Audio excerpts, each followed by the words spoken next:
well, so welcome to everyone. Old friends. This is our IoT Showcase. Before we start, the tea and coffee you've been past it, just help yourself during the day. The filter coffee's there all day. The coffee machine takes ages, so please don't start with that, or else we'll all be here just waiting for the coffee machine to work. The loos are just by the lifts. There are no planned fires today or fire alarms. If there is a fire in here, which I hope there's not, we'll go out that door. If there's an alarm or another fire, we'll go out to the corridor all the way to the end, down the stairs, and we'll meet in front of Agra if you know it. And I'm just going to introduce today. So today is Gavin's fault. Gavin Wagstaff from Lucy's Odeon. About 6 weeks ago, Gavin came to see us about stuff. We ended up having a conversation, and I don't know how it happened, but we said we should do a thing at the Leeds Digital Festival about IoT. And we have rapidly pulled this together, and it's been fantastic how many people have joined in and wanted to be involved. And we've got somewhere between 15 and 20 speakers today. And we've got some live demos. We've got some lampposts with which I think is the gateway working? Yeah, gateway. So they are lampposts that are connected to the internet in our space, which is amazing. And today is about bringing people who are doing cool stuff with IoT in and around Leeds together. We've got some of the largest companies in the world here, and some very small ones, and I think that is the exciting thing about IoT. And people are going to talk about how it's disrupting their business, how it's changing what they're doing, and that's really exciting. We're also going to talk about trust frameworks. We're also going to talk about the built environment, about environment, all lots of discussions. I'm sure someone will mention standards at some point. And we'll also talk about platforms and whichever report you've read in the last week. It's either a 3 trillion or 5 trillion or 10 trillion. I don't know what it is. There's a massive opportunity apparently. But we're looking at a bit more at a smaller level. So what can we as a group of people doing cool stuff in this part of the world do together, create more business, create more value, not necessarily pound notes. So the ODI Leeds team are around today. We're going to be live streaming as much as we can. So we'll be on the web. If you would really rather not be on the web, let us know and we'll give you a little badge and we'll try and avoid your, I guess, your footprint being out there. But we're just putting a live YouTube channel with our talks so as many people as possible can see it. But also if you forget what people have talked about, you can go back and check that out. The last thing I want to say is this year, ODI Leeds, we're talking about being radically open. So that just means everything we do, we are allowing people to reach into our organisation, people to find out what we're doing, join in, collaborate, do more with what we've got. The reason we're talking about that is because everyone's open these days, aren't they? Well, yeah, we're open, but we're not really. Is it open or open source? But we'll talk about open, but it's a bit closed. So we're talking about being radically open. And I think Lucy's Odeon have joined in with that process, which is fantastic. Our sponsors today are Lucy's Odeon and AQL. AQL will be there here at the back, wave. They can talk about themselves, about what they do, and you can find out about them. Adam's going to be along about 11ish, talking about, I'm not going to spoil it, but he can talk about whatever he's been doing in the last couple of weeks. And before we start, are there any questions about today? Are the people not clear about what's happening or what we're doing? Anyone got any comments or questions? Good. So what I'd like to do, I'd like to invite Lorna from IBM up just to give us a quick welcome from our sponsors. IBM have sponsored the whole programme at ODI Leeds over this fortnight. Then we're going to hear from John from Lucy's Odeon, and then we'll get into it. So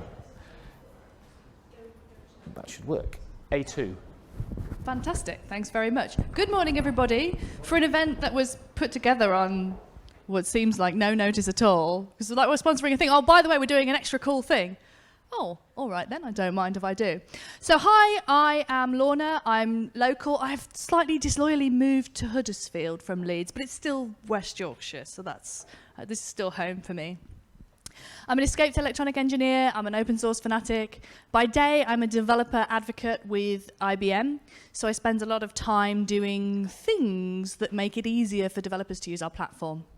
We are super excited about the energy here in Leeds, the technology here in Leeds, just knowing the diversity of the events that have happened in this space. We sponsored here last year as well, and just being able to support the real people, the people actually doing the stuff, the real grassroots of what's happening in various locations is super important to us. So that's why we're here. Supporting the Digital Festival and all the various events. Obligatory sponsor pitch. IBM Cloud is intended for everybody to be able to put their data and somewhere useful and use it really easily. We have Node-RED in our cloud, we have MQTT in our cloud. We're seeing a lot of people using serverless functions to just process their data as it comes past. So we have a bunch of stuff that I hope is useful for the kinds of applications that you are using. I'm really looking forward to the day, looking forward to hearing about all the different projects. I'm here probably until the lunch break because it's Leeds Digital Festival. There's a bunch of things going on. And I'd be really happy to chat with any of you about any of those things. Enjoy your day. Fantastic. So, come on, John. Hi, John Fox from a company called Lucy Zodian, before I kill myself and anyone else. I think there's a couple of questions you'll have about who Lucy Zodian are, and there's probably a couple of questions I've got, really, which is about what we're going to get out of the day. But first of all, I'd like to thank everyone for the opportunity of being here today. I see this as a bit of a learning exercise for us as well. So, you know, why are we standing in front of you and sort of talking about what we do? It's actually so we can understand more about the finality. I think we get some of the opportunities in the broad shape, and you know, things like smart cities and communicating cities and all of these other phrases are understood to be interesting, but I think it's the nitty-gritty of what does it actually mean, what does that mean very specifically for the business, and for me, what does that mean for the structure and organisation of the business? You know, what are the skills that are needed? So a little bit about us. We, Lucy Zodian, have been around for about 60 years now, so we're not exactly in the new frame of digital. The group we're part of has been around for 200 years. You know, it wasn't originally a data company, but over the past 10 years, we've been involved in something called smart lighting, which in its simplest form is turning streetlights on and off remotely. But in the broader term, you can see why we're interested in IoT and the idea of the humble streetlight as forming a sort of part of that. So coming back to the why we're here, that is definitely to understand more about the precision of what we've got to do beyond the streetlight, turning it on and off, how some of the grand ideas we've got for the deployment of sensors in and around streetlights can be realised into value. You know, we sort of get that smart cities are citizen-centric, but it's actually translating that into things that a 60-year-old business understands, and then in a broader sense, how we, as a 60-year-old business, can try and adapt ourselves to be sufficiently agile to be keeping pace with what's going on in this domain. So, you know, I'd thank certainly the ODI for the opportunity to be here. I thank my colleagues for what they're about to show and present today, and I'd really thank you for any engagement we can take and shared insights. You talked about open, and I think that's a battle for a company. You know, I imagine that IBM has a similar sort of thing, but it's actually from having a closed protocol for the last 10 years that's given the insight as to why we need to adopt open. And that is, it's not about 1 + 1 generating 2. It's actually about being open generates opportunities that are a factor larger than we'd see with any closed protocol.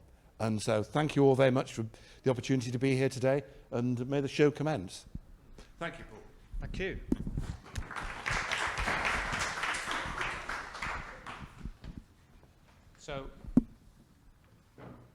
So we've got some new PA kits, so we're just making sure that works. Hello? Is that working now? Yeah, there we go. I'm on. So next up is, I keep, look at it, you keep trying to say Lucy, but it's not, it's Faye. And you must get that a lot. So Faye Banham from Lucy's Odeon, you're going to talk about a bunch of stuff. Today is all about, I'm just going to repeat this quite a lot, lightning talks and then questions as we go. So if anyone's speaking today, just remember that, Richard. So over to you. Use microphone A2. And then that. Turn it on. Yeah.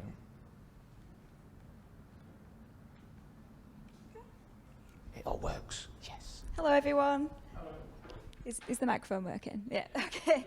My name's Faye, I'm from Lucy's Odeon, and I'm the communications specialist. So today I'm just going to speak to you a little bit about what we do and the steps that we're taking in the digital world in regards to urban furniture.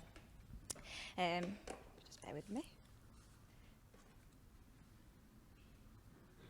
Okay, so digitalisation enhances each and every touch point of our daily lives.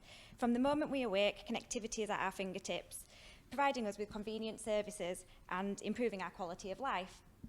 With IoT progressing at an incredibly fast pace, the need for interoperability is becoming more and more evident. And one thing that's driving this movement is the development of smarter and more responsive cities. So if you look around your local town or city, like Leeds, you'll see a landscape of buildings and a metropolitan buzz. But besides this sits an ecosystem of infrastructure that enables us to live, move and interact within our local community. It's this infrastructure that's our local DNA and it's our urban DNA, and it can now offer so much more than its intended function. The lamppost is just one example of this. It's ubiquitous urban furniture that can now guide the way beyond illumination. It can gather unique urban data thanks to the opportunities openness brings. Sorry, it's just going on. It's just got a mind of its own now. I was asking you about that. Was it, we can turn this off, but yeah, there we go. Sorry, guys. There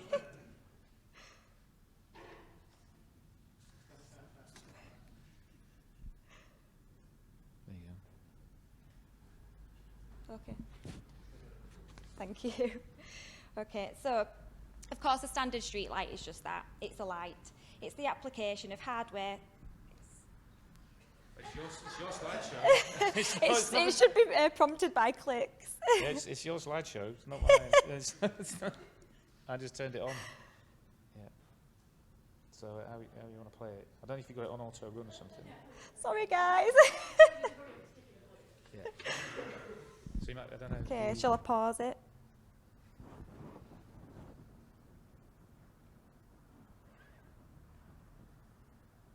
Start slideshow. Don't know if you, I just opened it. Right. There we go. Is it going to go? I don't know. If not, I'll just talk over what's going on in the background. Okay, so of course, a standard street light is just that. It's a light. It's with the application of enabling hardware that its potential is truly realised. Nodes and sensors can be fitted to existing networks to create a digital dialogue from the street to the cloud, generating data that informs city leaders about their borough. From environmental impact to citizen safety, a number of variables can be monitored, controlled from one place using the insights gathered from a single street light. Sensing city behaviour is vital to understanding future requirements, and this helps us to respond to such needs in a smart and considered way. So today's cities are smarter. They can collect variables from that inform us about the way tomorrow's city should act. It's this rich, unique and priceless insight that is the most valuable aspect of smart city development. Without these insights, our cities will be smart, but they may fail to become responsive to the needs of the community. And without that, how do we progress? So here is a little bit of a dashboard that from our user interface. So energy efficiency monitoring can inform us about cost savings, and fault reporting can educate us on service levels. All of these form the actionable insights we require to energise future communities. It's the interoperability between multiple software platforms and hardware devices that help us to recognise the steps we must take to improve our cities. Okay. Today's cities are now aided by open platforms. And openness is a two-way digital dialogue that enhances the way... Sorry guys, it's... Okay, so we must be able to communicate freely. And in order to manage smart city systems effectively, it's one thing to understand the data that's available to us, but we also need to manage and update the variables using the insights we gain. Networks such as LoRaWAN, as you saw on the last slide, are enablers for this data exchange and keep information secure while providing the freedom to interact. As a concept of smart evolves, so does the requirement for these open standards, which drives innovation and communication across a dynamic mix of applications. I mentioned the importance of insights, so protecting these is equally important. With clear measures in place for compliance and due diligence, cities can be built on a safe and secure foundation where insights are the building blocks for further development. But in essence, all of our efforts to make cities smarter are for the citizen. Our vision for the future is to unlock the potential of tomorrow's cities with smart, open and sustainable systems that truly benefit the community. With a multi-platform interoperable Smart City Control Centre, councils can create spaces for all citizens based on the growing requirements of the community. From the business as usual applications such as light switching to enhancers such as citizen notifications, all of these can be derived from urban furniture, which is the city's digital DNA. Okay. So considering these elements, we've been able to develop an insight-driven approach that is intended to energise future communities with solutions that meet their dynamic and evolving needs. Of course, every smart city project is unique, so it means that there's no magic formula to ensuring 100% success rate. But there are steps to take so that value is truly understood, regardless of any smart city model. As previously mentioned, those actionable insights are the main goal. We want to use urban furniture to better understand the measures that we must take to shape the way cities are built and behave. These are derived from the raw data generated by nodes and sensors, which can then be fed to a secure cloud-based data store for evaluation and analysis. Once this data is interrogated, asset control and monitoring can take place across multiple connected points to better understand the behaviour of assets such as energy consumption and fault diagnosis. And again, we're back to those actionable insights. And these can be used against any smart city model. So if we take the column door opening as an example, and there are a few different steps that we can take for further prevention, maintenance or observation. So from an energy management point of view... Gavin, could you be the glamorous assistant and show us where the column door is?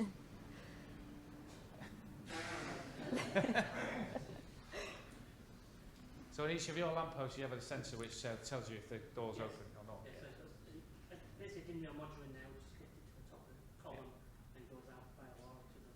That's via LoRa, yeah. So yeah, there's quite a few different variables that we can monitor and communicate. So from where energy management is concerned, we can better understand the implications of whether power is lost or power use is being enhanced. And this could be down to a technical fault, or it could be down to somebody using the power supply unauthorised. From citizen safety point of view, we can understand the geographical location of each column and which door is open. This helps us when planning VIP events and understanding heavy access routes and the implications of that. From a maintenance point of view, we can understand planned works taking place and how this meets maintenance deadlines. Okay, so this continuous cycle of asset control and monitoring, evaluation and analysis, and those key actionable insights are how we educate city leaders on the value of smart city development. Information is the driver, and the power of this and open data shouldn't be underestimated. We've been working in the smart street lighting realm for over 10 years and have recently been developing a solution that not only controls the street lighting, but helps us to manage, control and monitor multiple urban assets to help city development. So later today we'll be providing a demo with the systems that you've just seen and also on the user interface that we've been developing as well. And these will help us manage, control and monitor multiple urban assets. So if you have any questions, please let us know and we'll be around to speak to you. Thank you.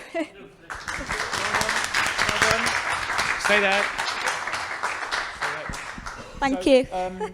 Do we have any questions for Faye? So I've got one. Where do you have your smart lampposts deployed now? We're currently in trial in a number of locations throughout the north. So we've currently the recent one is Bolton. So and there's a few other ones that we're working on. Bradford? Bradford, yeah. Bolton and Bradford? Yeah. What sort of data beyond the cases open, the doors open up? Do you do temperature or air quality? There is a capability in the future for the temperature, yes, and that would be. But are you doing it now? Purely measuring temperature on the field trial and what we're calling it, so. And then anything about air quality or? It's on the roadmap for additional sensors to the system, but not at the moment. No. Obviously, the system designed to add additional sensors. Those third-party sensors, our own sensors, that all open. So yeah, so. You provide a platform. Can you say if anybody has just come in late or us? And is it every single lamppost? We hope so. Yeah, we hope so. One of the first examples was the whole of Cornwall is controlled by remote control. It's been so for the best part of 10 years. But it's a relatively arcane system. So it's just doing the one thing, controlling the streetlights. When you say controlling, you mean switching them on and off? Turning them on and off on demand. Some of that can be active, so it can sense traffic conditions and adjust it according to traffic conditions. And you dim them? Yeah, dim them. So most of them are on about 50% of our demand. So 2-minute warning for Stuart. Brian, you got a question? Yes. I'm a chartered surveyor and I looked at Leeds street lighting stock, which is it's new, it's got a contract for maintenance and it has technicians to do it. And what struck me about it is that the light on top is the least interesting thing about it. Because what you actually have are 80,000 lighting columns, all under maintenance. And I sort of view them as smaller properties and they have different interests. They exist in the real world, they're distributed everywhere, and they have 240 volts in the bottom and they have height. So apart from that, you can stick a light on it. No one else has got that sort of access to the community or for business, and you should think more laterally about it. And indeed, there have been that some thought. One of the difficulties you have though with the standard lighting column, and I know you have to buy them in, is that the door is too low. So if you're a technician, you've got to kneel down in all the filth on the street with, I mean, there are magnets, of course, for dogs to urinate on, which is one of the reasons they corrode the base. But also, these days, there's unwelcome street litter and sharps on the floor. So you can move the door up, but you can also have other access points. So if you have street traders, they can then get a metered supply instead of having 2 straight generators belching fumes in the street, which are intense hotspots for bad air quality. And you can do other things as well. Right, Brian, is there a question? Brian, could you give us a question? Yeah, good. We're not a street column manufacturer. We don't manufacture street columns. I know. We're just a control business. So Yeah. I mean, a lot of our business is what we call feeder pillars. So for market environment, sometimes we have basically a pillar supply, just to dish it up. For marketers, last thing we want is to have street columns in the marketplaces. During normal days, it's hidden. Market days, you pull up. So it's a separate kind of thing, but yeah, I mean, we don't have any influence on design of street columns. So I mean, I hear every point you said so far. I mean, my company was also doing this on street columns, and you hear the story of. Okay, I'm gonna chair this now because these are lightning talks. So Lucy's Odeon are here all day. If there's any questions, please ask them. They think they have an idea about how this might work in the future. They would love to have some feedback, people to challenge them on what they think might happen, what might happen next. This is all part of them being a bit more open with their strategy so they can test it in the wild. For a business, yeah.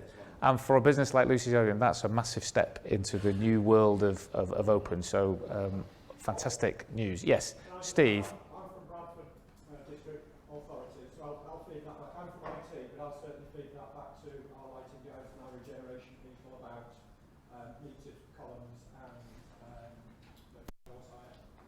and what options we've got for making use of that. So from lights to tea. Yep. Yeah. So this is Stuart Lowe from ODI Leeds, and over to you, mate. Okay, this is going to be slightly a random selection of things because that's what I do in my job. So we started Things Leeds and Bradford. That's a LoRaWAN network on the Things network. You'll hear a bit about things like that from Things North and Things Liverpool a bit later on. So I'm not going to go into a massive detail about the Things network. But we've got a gateway, an internal gateway in our space over there. AQL have a gateway out by the motorway. I think Leeds Hackspace has a gateway as well. We're starting to get a few gateways around Leeds, but we're not just Leeds, we're Leeds and Bradford. Sometimes I switch it to Bradford and Leeds just to keep everyone happy about ordering. And Bradford has, I think, 5 gateways. Is that right? 3 at the moment. Okay, but potential for a bit more. One's up on some Margaret Macmillan Tower in the centre. It's got pretty good coverage of the middle of Bradford, but we're a bit hilly. Now, we often talk about smart cities. Someone at one of the Things meetups has talked about smart dales because LoRaWAN has a long range, so potentially you could get about 10 kilometres if you've got a good line of sight, possibly even more. People from, we've had readings from near Ilkley, I think, picked up in York, which is quite a long way.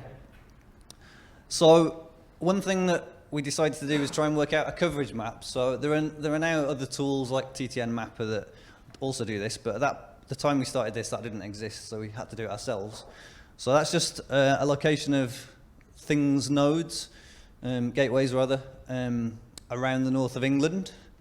The orange ones are internal gateways, the yellow ones are external gateways. You can see the ones from Bradford up at Ilkley and in Bradford City Centre and Leeds City Centre, as well as everywhere else. We're starting to get we just need to fill in this gap and then we'll have coast to coast. It'd be quite nice. So I left all my bits and pieces at the back now. Maybe Amy can hold up. We've got a ranger which sends out packets, the one in Amy's right hand there. That sends out packets that are picked up by gateways if there are any within range. And then we just take a note of how strong that signal was and then gradually build up a heat map. So this is Leeds and Bradford. Unfortunately, you have to go around, walking around with it and sample everywhere, so it takes forever to get a full coverage. You can see where I cycle into work, because that's Kirkstall Road, so that's pretty well sampled. And that's a close-up of Manchester. You can probably tell where Julian's kitchen is, because he gets a lot of packets sent from his ranger that he's got. A few tens of thousands of data packets sampling Julian's kitchen, but Julian's covered quite a lot of the middle of Manchester and surroundings, so you can start to see the yellower parts are where there's a stronger, you're closer to a node, and the purple parts are a bit far away. I think we've discovered that trees slightly block the signal, so there's a park just across from where Julian is, or where one of these gateways are, that tends to block the signal beyond it. So, I said about Bradford. Bradford got some flood sensors, and they've got the gateways. They started putting a flood network in on Bradford Beck, and now up in Ilkley as well. Not all of the sensors are currently working, because the batteries, I think, have gone, so only one is returning any data at the moment on Poplar Road. And that's just a map showing you where the sensors were, but I think some of them are being moved to a more accessible location for changing batteries. The batteries should last quite a long time. Steve, probably you can say how long they've lasted. About 12 months, but maybe 8 with the current version, but the next That's good. So, because if you have to send someone out to constantly change a battery, it's quite annoying, and you probably won't do that. So, the longer you can make the device last on a battery, the better. Calderdale have their own independent flood sensors, which I am grabbing the data from as well. So, we've made bar charts, but we put some waves on them to show that it was. And Amy's got a duck, so that's animated, and the duck swims across the bar chart as well. You may as well make your bar charts more interesting than just a bar chart, if you can. We've got a moat, which Amy might hold up, the little IoT moat. You can buy these from all good retailers. Maybe. So the moat has a temperature sensor and a light sensor on it, and every so often it sends a little packet of those readings to whatever gateway is listening. So I did some graphing of that. Unfortunately, recently it's got a bit weird, and every so often the temperature goes up to 200 degrees Celsius, and I'm not quite sure why, because it's definitely not that hot in here right now. And the light reading I found interesting because you've got the sunrise and sunset, and then you see if there's a lot of clouds during the day. And I had an idea of doing a different visualization of that data set, which was, people might recognize what I was inspired by. A Joy Division album cover, which was inspired itself by some pulsar measurements done by Jocelyn Bell-Burnell. And basically along horizontally is a time of day, and then days are stacked through the year. So that the bottom there was last January, and that was yesterday at the top. There was a bit of a gap last summer when we missed putting in the batteries because I was away and no one else did it. But I would like to get a whole year of continuous coverage, well, more or less continuous coverage, and then you'll see the day length increase. I mean, it's what you'd expect, so I'm not discovering anything. But it's a different way of visualizing data. And maybe we could try and work out how cloudy Leeds was from the ups and downs during the day in the daylight. So you've probably all had some hot drinks. I hope you all pressed the button next to the urn. That's a Things node from the Things network. You can buy them from Farnell and other places, RS I think. And every time you press that button, it sends the message off to our servers, which then, if you go to odileeds.org/t, you get an instant set of graphs. So this was yesterday. That's not 18 cups of tea today. But it is live on the website. We've got a graph of by day. I started getting obsessed with graphs. So we've got number per month. We've also got number made per hour. So you can see that 9 till 10 in the morning is when we all like to have a hot drink.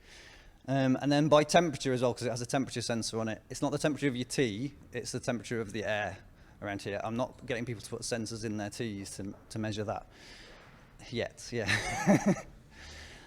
So that's it really. That's a very quick run through of some of our IoT projects.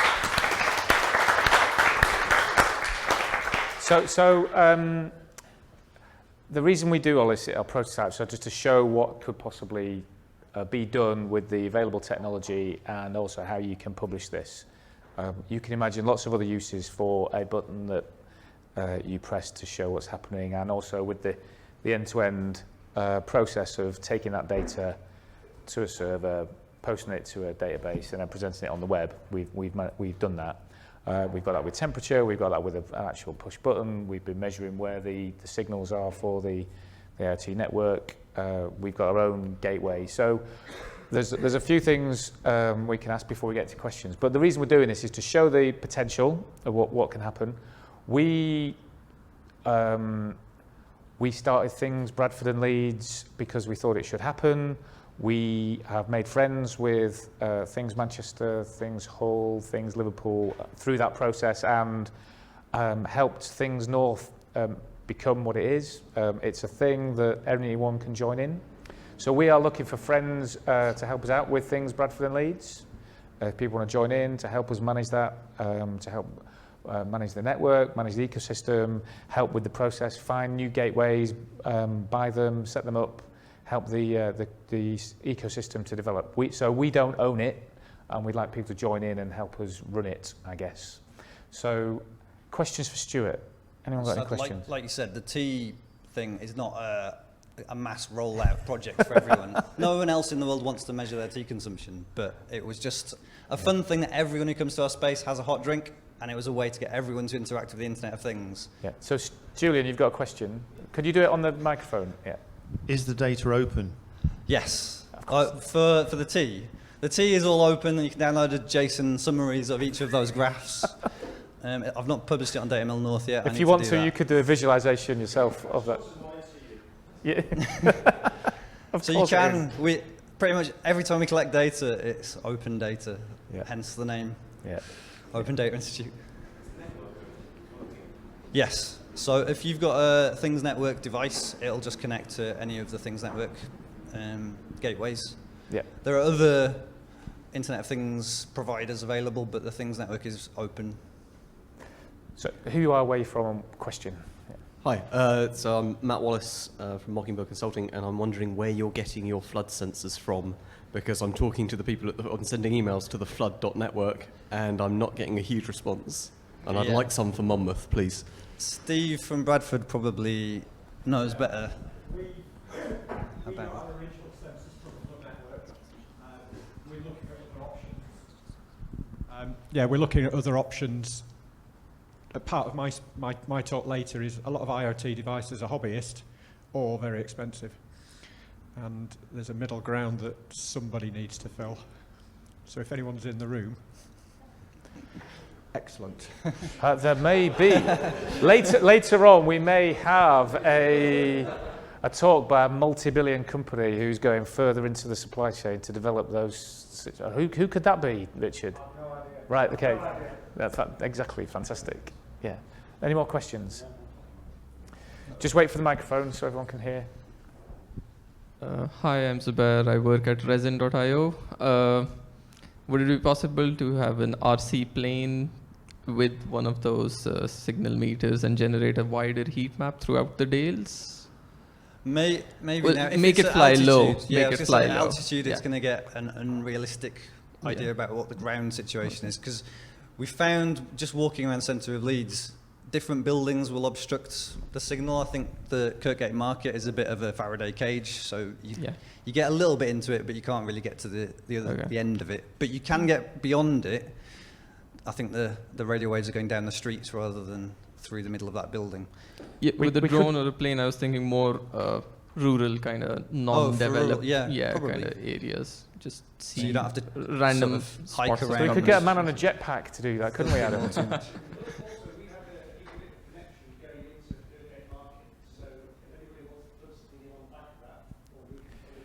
So Adam, you're up next. So come down the front and we'll get you set up. Any other questions?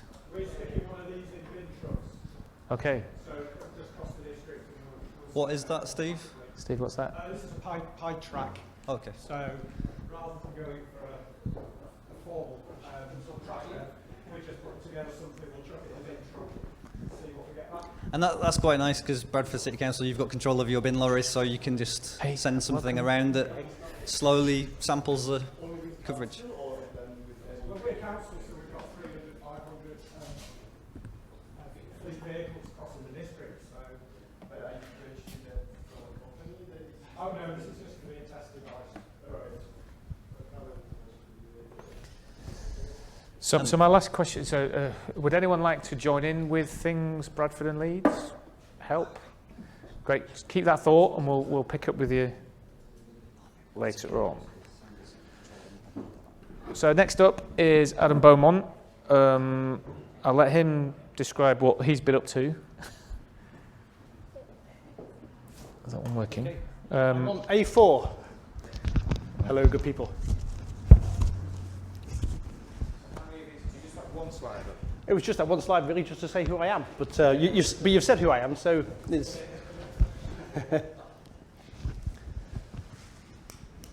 So I guess, how long have I got? Between 5 and 8 minutes. Oh, okay. So this is the abridged version. So I'm Adam. I founded a company 20 years ago called AQL. We built platform services, starting off riding on the domain name boom. So when everybody was trying to build websites, in the gold rush, we sold them the shovels. So we sold domain names, we sold hosting. We realized that that wasn't a great and scalable place to be, one, because there was a race to the bottom price. And so we saw some opportunities to create enabling services. So we moved out of the end user space and we moved one step back. So back in 2001, we decided that we were going to deliver all of our services over APIs. We didn't call them APIs back then.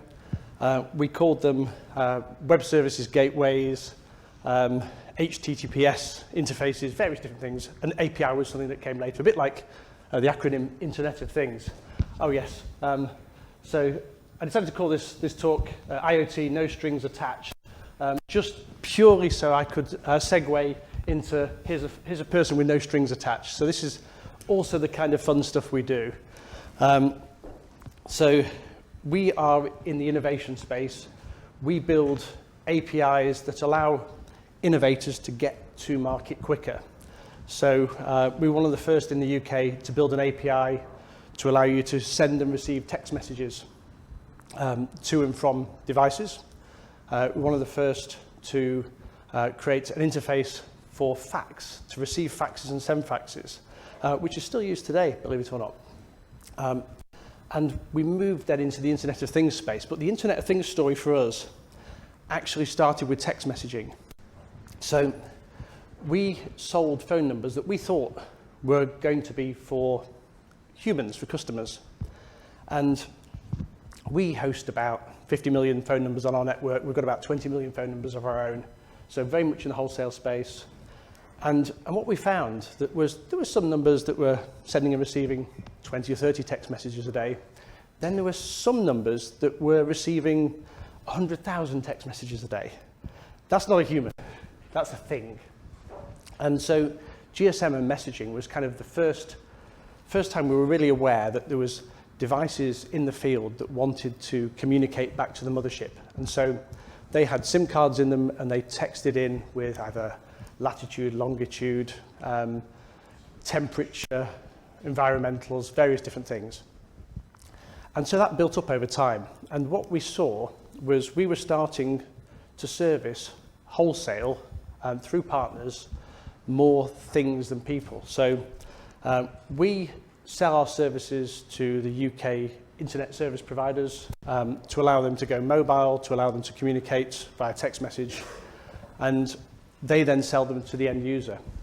So once we'd solved the API problem for inbound and outbound text messaging, we then looked at data, because data was where we were really going. We're starting off with little bits of data, so 160 characters in a text message. And that was largely for monitoring stuff. And so in the early days, something would say, I'm too hot, I'm too cold. But what you really wanted to do was have a richer conversation, which is, I'm too hot, I'm too cold, what shall I do about it? Which is moving from the monitoring space to the control space. As you move from the monitoring space, which is very passive, to the control space, you've got to move to data, really, because you're moving into a space where you can affect these remote things. And you can tell them to turn on, turn off, get hotter, get colder, open sluice gates, provide access to nuclear power stations, tell wind turbines to shut down, whatever it might be. So what we did was we looked at how we could take our API approach and apply it to the mobile networks. So what we looked at was how we can allow the community to deploy remote devices securely and provide them with something which wasn't the Internet of Things, but was a mobile secure cloud which doesn't connect to the internet but allows them to connect to the mothership. You follow me? So to do this, what we needed to do was actually take control of a mobile network. So the first mobile network we did this with was 3. We actually own our own mobile network now. We bought a mobile network operator in the Isle of Man. But when we started, we worked with 3. And what we needed to do was actually take control of the end SIM. And so manage the actual session to that device. So manage the IP address, manage where it routes its data, all of its decisions, because we don't want the data going over the internet. And so what we did is we looked at what we needed to install in the mobile networks, and it's a really expensive thing called a GGSM, which is a GPRS Gateway Supernode. So a big expensive device that chats to the SIM, controls where the data goes. We didn't want to buy one because they're millions of pounds, so we built our own. And this allows us to control the cost of deploying smart services to mobile devices. So what we have now is a system where we can give you an API that allows you to configure a SIM, deploy a SIM, control its IP address, and control where the data routes.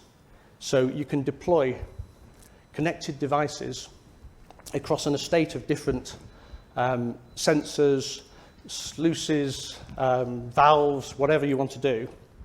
That data can't actually touch the internet, which is very, very important. So it's an extra layer of security which sits on top of your security wrap for whatever you're doing. And the big thing going forward in any of this architecture is, as you'll have heard in GDPR, is the concept of secure by design. So we're just one of those transport layers that's secure by design, that lets you do what you're doing without having to worry about that underlying layer. So again, it's enabling innovation, which is what we do. Tom at the back here is just working on a project which is part of something we're doing, which we're calling Connecting to Nature. And he's working on a series of sensors to work out when a tap's turned on and turned off, so we can work out how many times people use refilling stations to top up water bottles versus throwing bottles away. But on the flip side, he's also working on a sensor to sense when a water bottle's being thrown away in a bin, so we can start to monitor recycling and usage. So that's nearly finished, isn't it, Tom?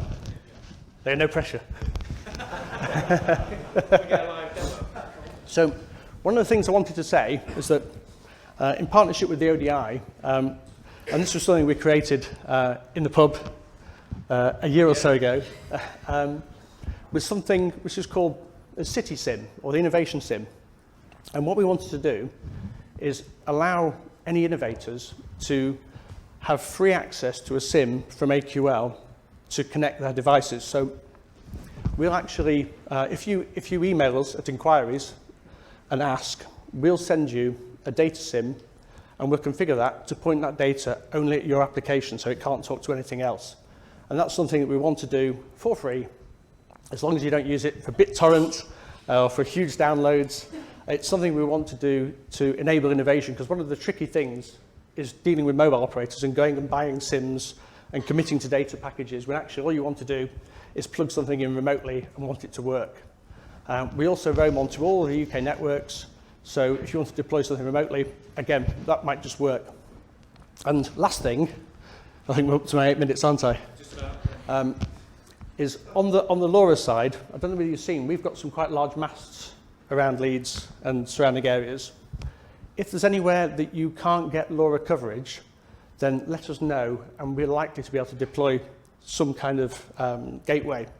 We've got a lot of wireless estate around the city, and it's not much effort for us to plug a gateway in next to a milliwave point-to-point dish. So we've got gigabit point-to-point connections all over the place. And as I said earlier, there's one in Kirkgate Market, so the Wi-Fi in there should be pretty fast.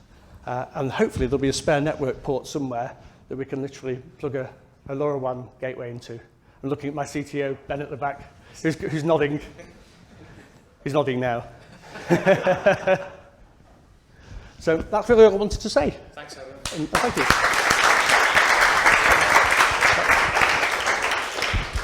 Am I on, Stuart? So we're really excited about AQL coming on board as a sponsor of ODI Leeds because of the things you just described. Because of the ideas we had in pubs that we might be able to turn into stuff. But the de-risking SIMs for SMEs to try out stuff and see whether they've got a business model, that's we've definitely come across that, because you know, how do you manage your cost risk in a project if you've got lots of data suddenly being used on a SIM card with a contract you committed to. You end up committing to 12 months just to solve a problem today. Yeah, and it might not work. And also the getting AQ involved in our Things network somehow has been something we've talked about, and I think we should be able to make happen this year.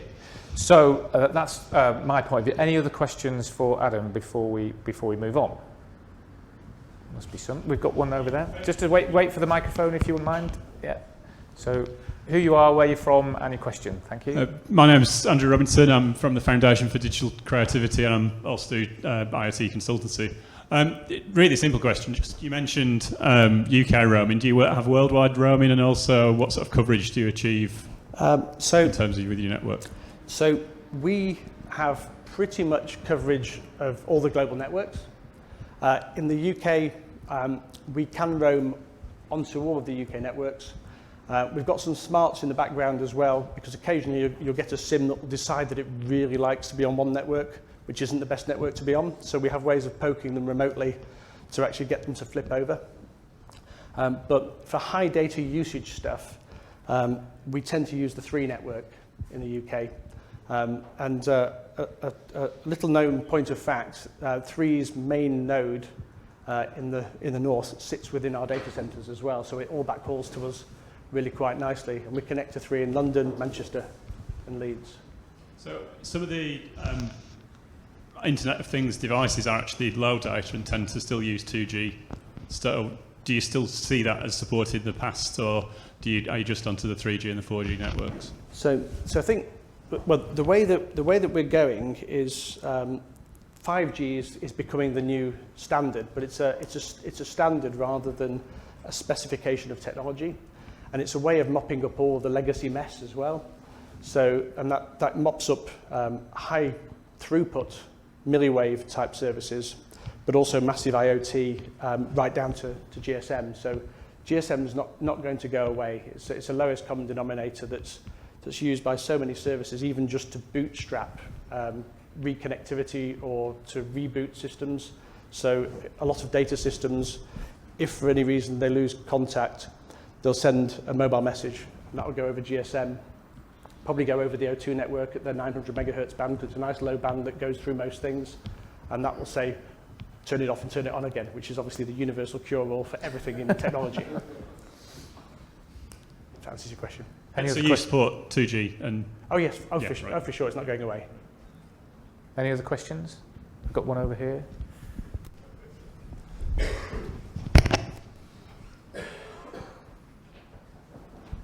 Hi, Mark Halton at Arrow. So with being able to deploy the SIMs over a global setup as such, with having global providers and having different providers in different spaces, do you have a billing system that you can actually bring that back into from that you own, or are they separated out? So we do have a billing system. There's several different ways you can do this, and Ben at the back is your man in terms of integrating with billing and accounting. So we can bill and provide you reports. I'm not sure whether we can do that in real time, but we can provide real-time radius accounting, for example. So you can have a radius feed, and we can tell you what's going on, or we can take the data from our SIMs and we can talk protocols such as L2TP, if you're familiar, which is basically a layer 2 tunnel, which takes the data, pushes it straight through to your platform, so you actually see everything that's going through, so you can actually count those bits as they arrive. The bit that you won't know is which network they're on, so that bit is the radius accounting part. So we can do some quite low-level stuff, which you probably wouldn't get from a normal mobile operator. And we're very developer-friendly. Okay, great. Thank you. Thank you. So Adam's going to be around for a little bit, and then if you've got any questions, the AQL team, put your hands up. So they're at the back. They're going to be with us most of the day. If you've got any questions around that. Yeah. And if you can ask Ben a really hard question, that'd be great. So yeah, there we go. We'll think up some hard questions for Ben later on. So round of applause. Thank you very much. That's amazing. Great. And next up is Julian Tate, who is a friend of ODI Leeds, runs Open Data Manchester, Things North, The Garden, lots of stuff. Lots of things. And as we plug you in, what do you need? Fantastic. And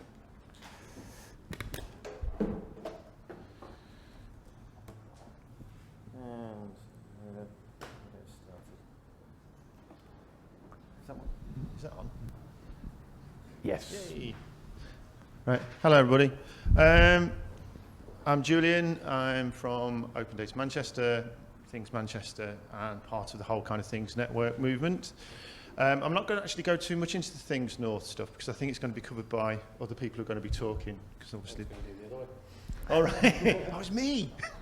But I'll give you a little bit of a background to what we do. So, what is Open Data Manchester? Well, it's a kind of sister organisation to ODI Leeds, really. Well, a cousin organisation, a friend. You know, we work together.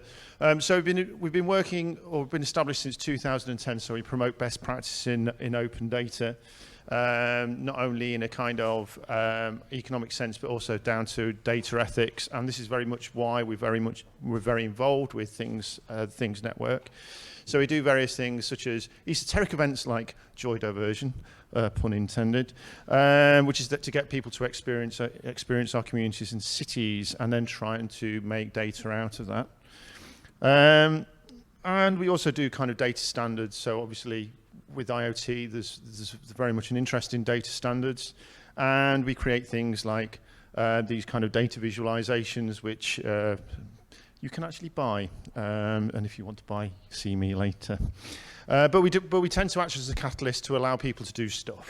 That when if they're interested within the city, we do a lot of collaborative work, and hence we collaborate with ODI Leeds and others. So, Things Network in the north. Stuart's actually shown you a map, and in fact, it's a lot bigger than this. So. It's basically an open network that started out in 2015 it started out in Amsterdam, but we worked with quite a few people who were involved with the setting up of Things Network.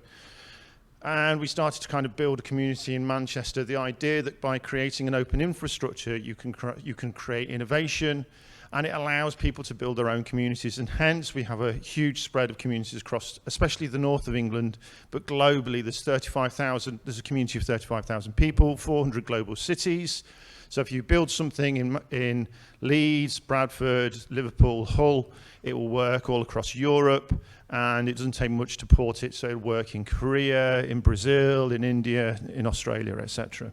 So it's all about open standards, using open protocols, and using similar technologies and sharing knowledge. And this is part of its success and its beauty, because it's a mutual support network as well. So our interest comes through, specific interest comes through a project around buildings, monitoring buildings. So having access to an open network allows us to try out new ideas.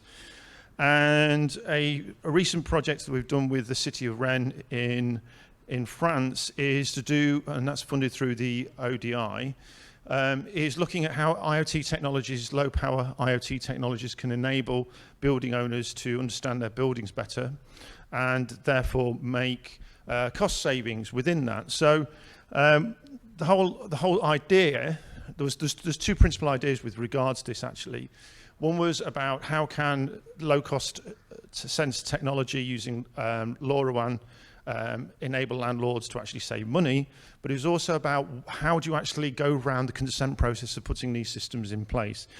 As I mentioned a little bit earlier, ethics and consent is a really important thing for us, and it's something that we kind of investigated quite deeply.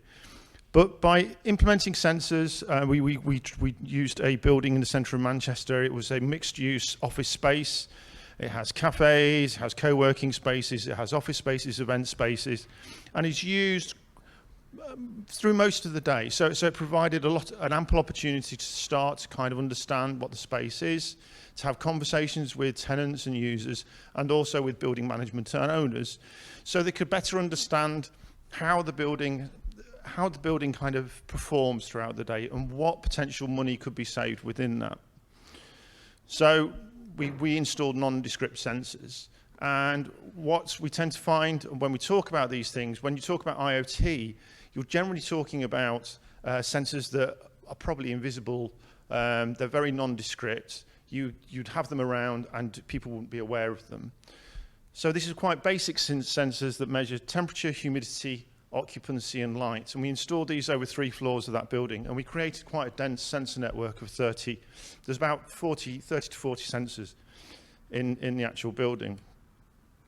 And what we were able to do was monitor the performance over time. So you could actually see the modulation of the building during the day. You could identify trends and patterns. And through that insight, you could actually then start to kind of create strategies that could potentially save the building owner money. So here we see a graph of the modulation of temperature over a period of time. So you can actually see when the heating comes on and when the heating goes off, and you can see how that's mapped through all the space. This is just per floor. And this gives you a sense of the thermal lag in the building when different systems come on. They have 4 different heating systems, and it's an incredibly inefficient building. And like all old buildings, they tend to have a lot of legacy systems within them. But we could start to identify areas and zones where these types of different performance characteristics existed. And we could show that, well, the shaded out area is, actually I have to go around here. So this area is actually a weekend. And as you can see, they kind of, why is the heating being left on during the weekend? This is wasting many thousands, possibly tens of thousands of pounds of money per annum for this to keep carrying on. And so you start noticing the major trends within the building, and this is just temperature, not even humidity. And then we start looking at the minor trends. So even during the evening, you see that there's so much lag that actually the temperature barely goes down below 20 degrees, which is perhaps, it means you could adjust the temperature settings a little bit more to optimize the building. And we found that this was slightly different over all the floors. And we had these kind of dashboards that enabled the building owners to actually see that. What we were quite interested in, though, and this is when we're talking about the data ethics part of things, was that when you start to look at data and start to really identify data, particular trends in data, you start to notice anomalies. And this is a real concern of ours. So what we noticed, that every so often, especially across floors, and this happened generally in the morning, we would get these blips in humidity. And we were wondering whether there's this kind of heating system coming on or certain automated systems coming on. And actually what we did through further analysis, especially looking at movement indication, was what we were doing, we were tracking the cleaning staff through the building through humidity. And this is an unintended consequence, and actually it has quite a serious consequence, because if you're using a system that has been based on building performance measurement, and actually it's allowing you to drill down to that level of detail where you can monitor your staff using this information, you're starting to get into kind of dubious territory with that one. And so with parts of the project, what we started to do, we started to kind of spread our kind of area of inquiry. And so we started to kind of say, well, what legacy systems are already in this building? Especially when we're getting into the environment of GDPR, data on its own, these single data sets on their own might be fairly innocuous, but when you start to kind of aggregate them with different kind of data sets, they can have real serious ramifications. And we look around, you see this kind of various sensors, such as our temperature sensors, but there's Wi-Fi as well. Wi-Fi, especially if it's all centrally controlled through some kind of switcher, you might be inadvertently tracking people through the building as they log on at different sites, and that might actually be members of the public as well. So there's a little flag there. There's also things around Bluetooth BLE devices, smart kettles, that kind of thing. Where is that data going? And most surprisingly of all was the lift. So within a building is a company, and they made some of the software for the lift company. It's a Swiss lift company, I forget its name, might be Schindler. And I was saying, well, this has over 20 sensors in it, and this sends all this telemetry back to Switzerland so they can monitor the performance of the lift as it goes on. And actually, when you start thinking about, wow, this thing is so instrumented, and you realize if it also logged MAC addresses, you could actually start to kind of tell people's weight or people's propensity to take lifts. And that information is it's quite humorous, but it's actually quite serious. I mean, it could be used and it could be abused. But nobody knew exactly what was going on. And you see the same thing with key entry systems. So people will kind of tap enter a room, but nobody was really quite aware of where that data was going within the system and what controls were within the system. So you're starting to talk about buildings being very, very complicated data environments where there's all this kind of lack of knowledge of where data is actually ending up. So you get stories like this. So you might have seen this stuff about BLE tracking people through the public built environment or public space, misconfigured systems, not allowing people to come in because, as in this Daily Mirror story, doctor got locked out of a changing room because the systems thought that all doctors were men. And you're getting certain things that are happening within Dutch cities, which is looking a little bit kind of Big Brotherish, where they're kind of starting to track people, preemptive policing, etc. So the project actually went on to kind of mapping the sensor environments and the various systems that were in it, and then creating a kind of consent framework to allow a more considered implementation of IoT systems, not only within buildings, but this is also supposed to map onto the public environment and the public space. And briefly, how that kind of works is that it goes through a kind of pre-flight check. And what you find with people who operate systems or people who are in control of systems are very rarely aware of who the stakeholders within that environment are. And when you're talking about a system of consent or building consent, you have to understand the relationships, because within GDPR, within data protection, it's really, really important. So it's about being able to map and understand the systems you already have, define what you're actually building, and this is also about understanding what the need is, because sometimes you have these huge kind of overarching kind of, we need to understand everything in this building, and actually you don't. You only need to understand how the temperature is performing. So it's very much about scope definition. Then we go through this kind of process of ethics and about, is this right? How will this impact on people? What is the basis of us collecting this data? Which helps when it goes through the whole kind of GDPR process anyway.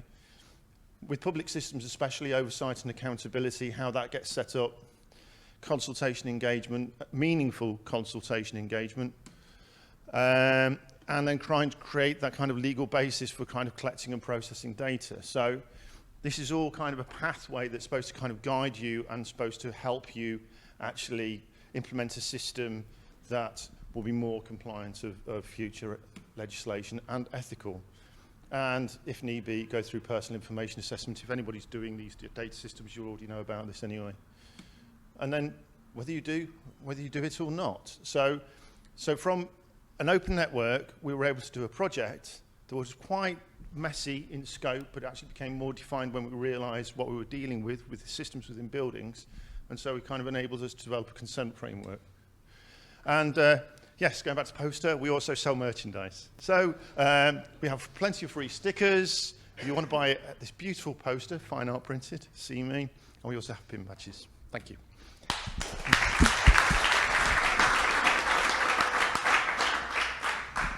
Thanks, Julian. Fantastic project. I'm sure there are some questions. We've got one over there. Has anyone else got a quick look? One there. Richard, any other questions? So we'll take this one over here first. And we'll get Richard. Cool. So who you are, where you from, any question, please? Nicola, I'm from Leeds, no affiliation at the moment, but I've got an interest in FX in particular, in terms of IoT data and so on. And I want to pick up on a point and ask a question. Sometimes we talk about FX, but the key question behind is whose interest are we talking about? Because very often you see a divide between, if you're a company providing building service or whatever, there's sometimes a gap between your customers and the end users the thing. And the example you showed about the temperature, I will report something similar. A couple of years ago, I was working in a workplace, not in Leeds, somewhere else. I will hide the name. And they did exactly what you did, an analysis of temperature to see where they could make some economy. And they realized, as you showed, that heating was still burning during the weekend. And they say, well, that's a waste of energy, of money, because nobody works there during the weekend. So they shut it down. What they initially, we thought it was an oversight. They never thought about the inertia of building up the temperature in the building, which basically means by Monday morning, the temperature was freezing and it took the whole day to get to something working. And as I said, we thought it was an oversight, and by discussion, whatever, we realized it was not an oversight. The point was they thought that we as workers could still come in, or will still have to come to the office and do the work despite the temperature. As a result, what we ended up is having portable heating system, lots of things like that, that were all in breach of health and safety, just to be able to work. So that's, in a sense, that's my question. And in general, how do you deal with what sometimes is basically, a divergence of point of view? Right. Well, within the consent framework, there's this, when I mentioned this pre-flight check, it's understanding the uses, how the temporal characteristics of your building, also the stakeholders within that. So often certain stakeholders are actually neglected. So people who are, say, the operatives within the building, security staff, cleaners, etc. So it's actually understanding the whole vertical of people who use your building, what kind of powers of decision making and consent granting they have. But also it allows you, it's also about being reflective about the performance of your actual building itself. So you're right. I mean, thermal lag, and it might take a while before the building becomes up to temperature again. But most people are in a situation of not knowing anything. And I think this is what allows you to do. It allows you to take a reflective look at what's happening, the people who are using it, how it gets used, and then making accommodations and implementing systems accordingly. So before we have a question, I've got a question. Is any of this data being published openly? The consent framework is, yeah. Richard? Hi, Julian. My question is, we work with a partner who are a solution developer, and it's interesting with what you've just been saying there. They've got, I say, two areas of specialism. One around consent, so that ticks the GDPR, and one around developing a solution for not smart buildings, but almost trying to retrofit. Now, they've gone to the next step with regards to collecting the information. They've brought people into the feedback loop. So they deploy an app where they almost suggest nudges, and they try and influence people's habit and behaviour, sort of, consider either moving from underneath aircon or turning the light off as they leave a room. Now, it sounds as though they've gone that next logical step of, those concerns about personal information. Have you considered next steps with what you've been doing there in Federation House and bringing people back into the loop? Because obviously, fitting sensors into specifically old buildings can be a challenge in itself. I just wondered what your thoughts are for next steps on that research. So the project evolved. So it was when we talked with partners in France, and they were very much about, we were talking about consent and how do you get consent to share data. And actually within a building such as that, data consent is a little bit of a red herring, because there's kind of legitimate uses around the use of data, but they were more focused on consensual use of implementing the systems. So, and that's where so it's about consensual implementation more than consent, but by doing that, it enables you to have that more wide-ranging conversation. So you then end up talking to people as though they're partners in a project. And so this is all based on this kind of, how do you allow everybody to feel as though they're part of the process, that nobody's been taken advantage of? And then the feedback and that insight that you get from the people who are in that environment helps you to optimize the system. Or just change, and that can either change people's behavior, at least you allow them to understand the reasons why you're implementing. But it might also mean that you, as an operator, might change your focus and approach. So one of the things that came up was that we have one of the floors is uniformly very warm, and some people like that, but some people don't. And so do you actually change the heating of the floor, or do you kind of point or show people that actually this area of the building, this co-working space is at 20 degrees, this one is at 23 degrees? Allow people to choose with their, yeah. So yes, it's very much like that, and it's part of the whole process. Thank you. Before we have a cup of tea, is there any more questions? We've got one here. Any other ones just before we kick? Fantastic. So who you are, where you from? Okay, Alistair Morton, a company called Extract Science. Just in terms of what measures did you use? What decisions did you take in terms of? Let me just rephrase it. Sorry. Why didn't you, or did you think of measuring electrical load on that building? You measured humidity and light and all that sort of stuff. I'm just curious what fed that decision? It was quite a short-term project. The building management is incredibly bureaucratic management, and actually, what we realised that we could do. I mean, we kind of applied to say, well, we'd like to measure the building load, and they're saying, yeah, we can do it, and then it just got lost in that process of finding out who's actually responsible for allowing that to happen, facilities management, and actually what we were most interested in anyway was occupancy and temperature throughout the day, but it would have added so much more. It would have added so much more insight within that. Yeah. Oh, totally. I mean, we would. What criteria do you think? What are we going to measure? But also within that system as well, and so some of the feedback we got was that the power's managed through some other kind of service. So I don't know whether some kind of, it's not a BIM management service, but you get companies who do that for organisations, and they do that and don't let anybody else go near it. So. Oh yeah, definitely. So we're now getting into the culture. Yes. Yeah. Any other questions? Okay, thanks. I don't know about you, but I could do with a cup of tea. So if we have a cup of tea, maybe 5 minutes, get a cup of tea, come back, and Patrick, you're up next. We'll get you set up, and let's give Julian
about all this stuff, and also you can talk about how you're involved with the Things Network. That will be fab. So over to you, Patrick. I'll just microphone. A2. Away you go. Hello. I'm Patrick Fenner from Defbrook Engineering. So we are a design engineering company specialising then in product development, small-scale manufacturing and technical support. And that means we are then offering skilled support for design, proof of concept, prototyping, and then producible and scalable products from an early stage. We have a particularly kind of an IoT focus, and we've been doing work recently around LoRaWAN and NB-IoT-based solutions. And as part of that, we are the initiator for Things Network Liverpool. Not that there's any regional problems there. It's inclusive rather than exclusive. So as part of that, we've been running gateways now in Liverpool for the last 2 years continuously. We've got a reasonable coverage map. And you can see it extends as far north as the Crosby one up there, a couple over in New Brighton, but the main cluster around the centre of Liverpool city centre there. There are, at the last count, 6 live gateways, or there's occasionally 8, depending on how people are feeling and what they've plugged in.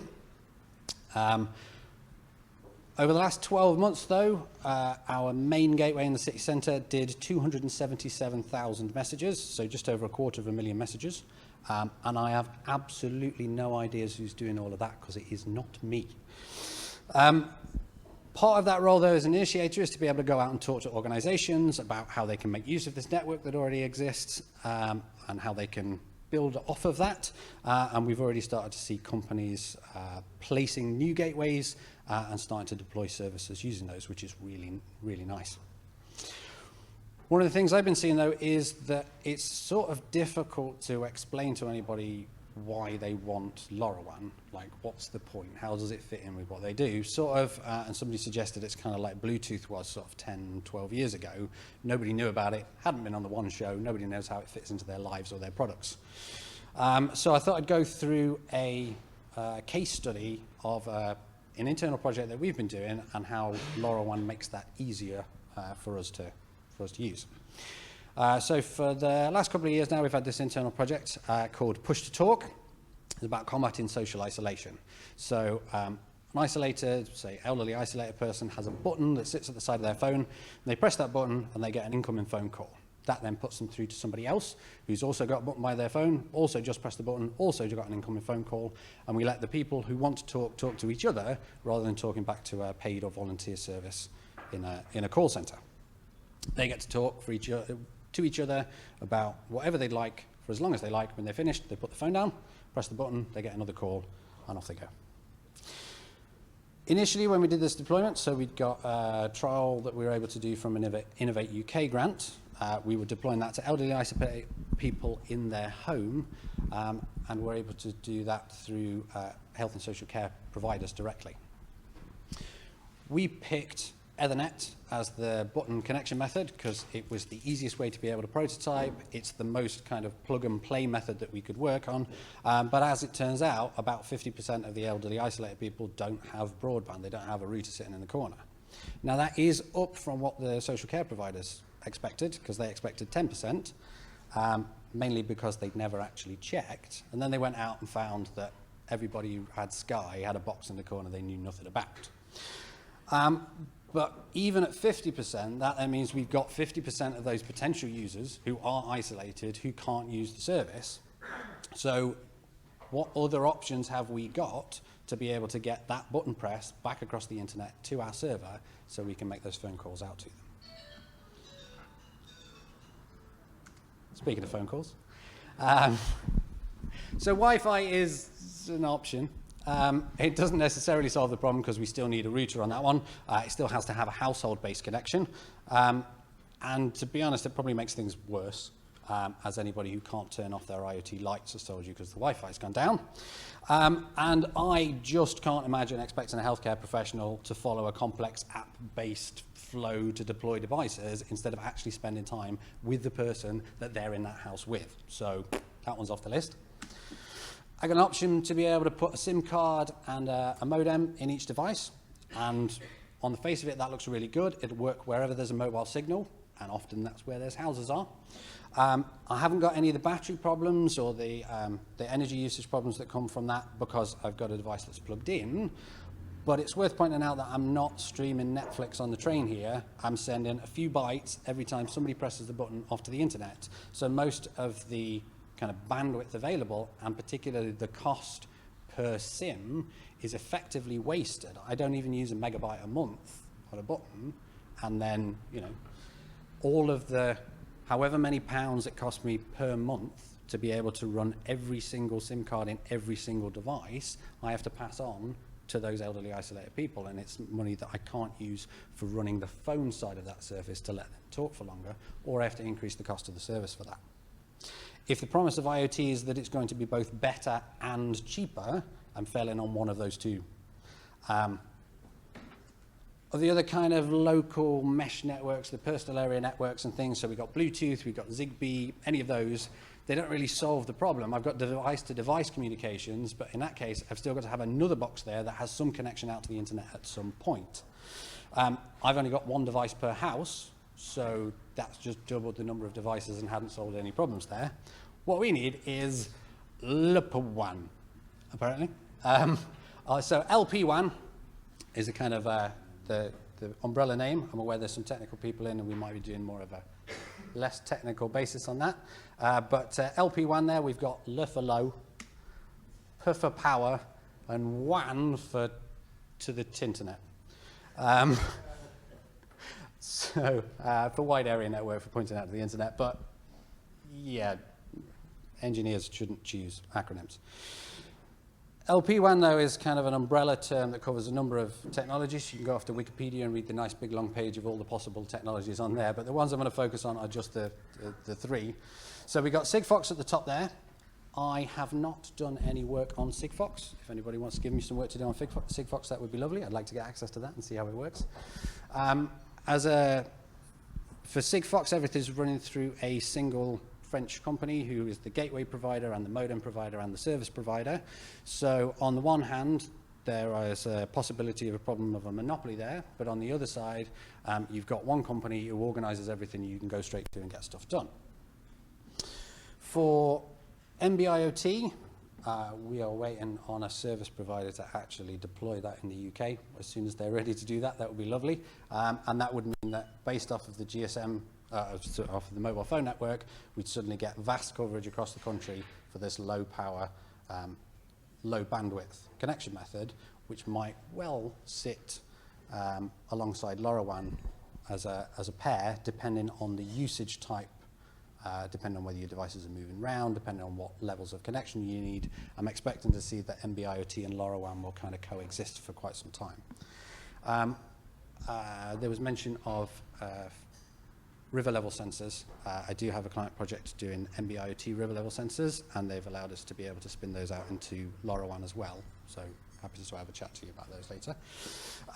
The one I'm going to focus on, though, is LoRaWAN, because it's the kind of thing that I can get access to, and I can put out gateways, and I can make nodes, and I can buy stuff from Farnell, and it turns up the next day, and I can make it into products, and I can get it out the door. What does LoRaWAN look like as a network? There's kind of three bits to this. Firstly, you've got the nodes, the little devices that are sitting out there in the world somewhere. So the buttons on the side of the teapot. I had one as I came into Leeds Station today to be able to do some mapping on my way through. So you can have a multitude of those all going back to this single gateway point. The gateway itself then needs to be connected to the internet. It's sort of like your router needs to be able to connect to the internet for Wi-Fi. And all that's doing is forwarding any LoRaWAN messages that it gets onto the into the internet, to the cloud, back to your service provider, so they can be verified nicely end to end. In terms of distance, we get huge increases on things like Wi-Fi that I can't get in the bottom of the garden. It's entirely reasonable to expect 2 kilometers in an urban environment and 12 kilometers line of sight as soon as you go out of an urban area. There are 200 kilometer plus ground-to-ground records and 700 kilometer plus air-to-ground records, but they're not typical distances. But if you wanted a kind of a ballpark idea of what sort of distance this is going to go, if you're from the node point, if you can see the building where the gateway is, you should reasonably expect to be able to have a connection.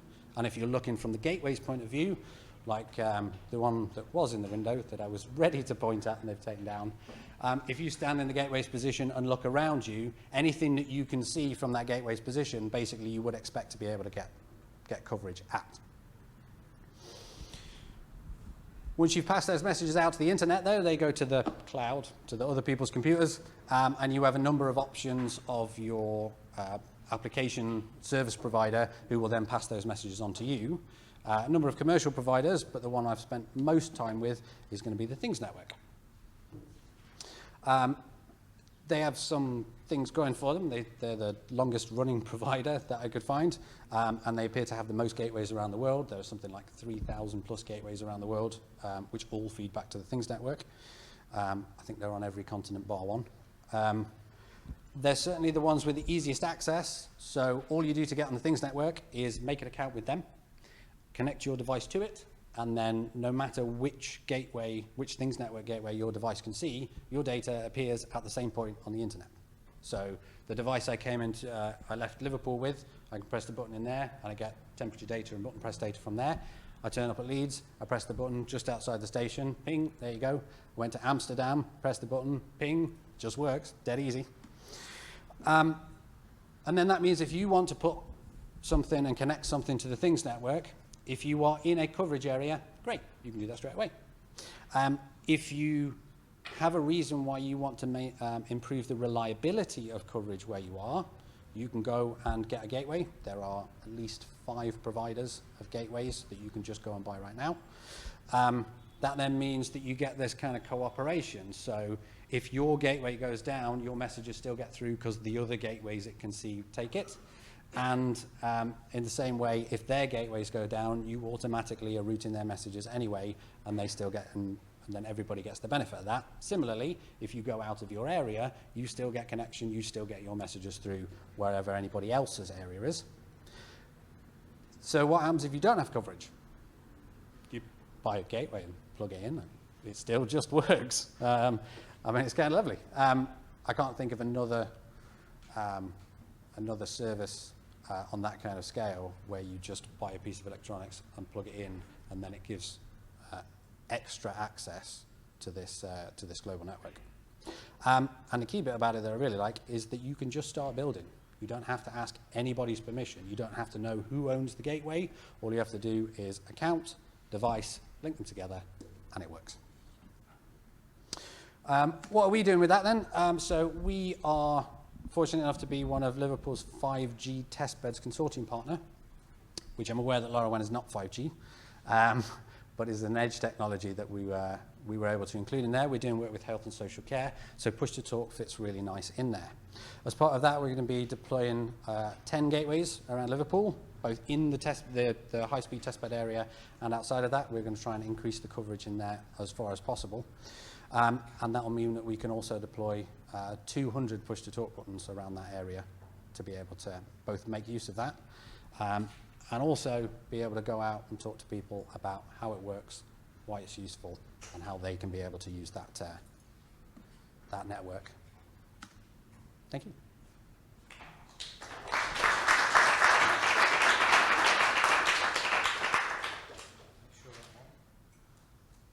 Thanks, Patrick. So, questions?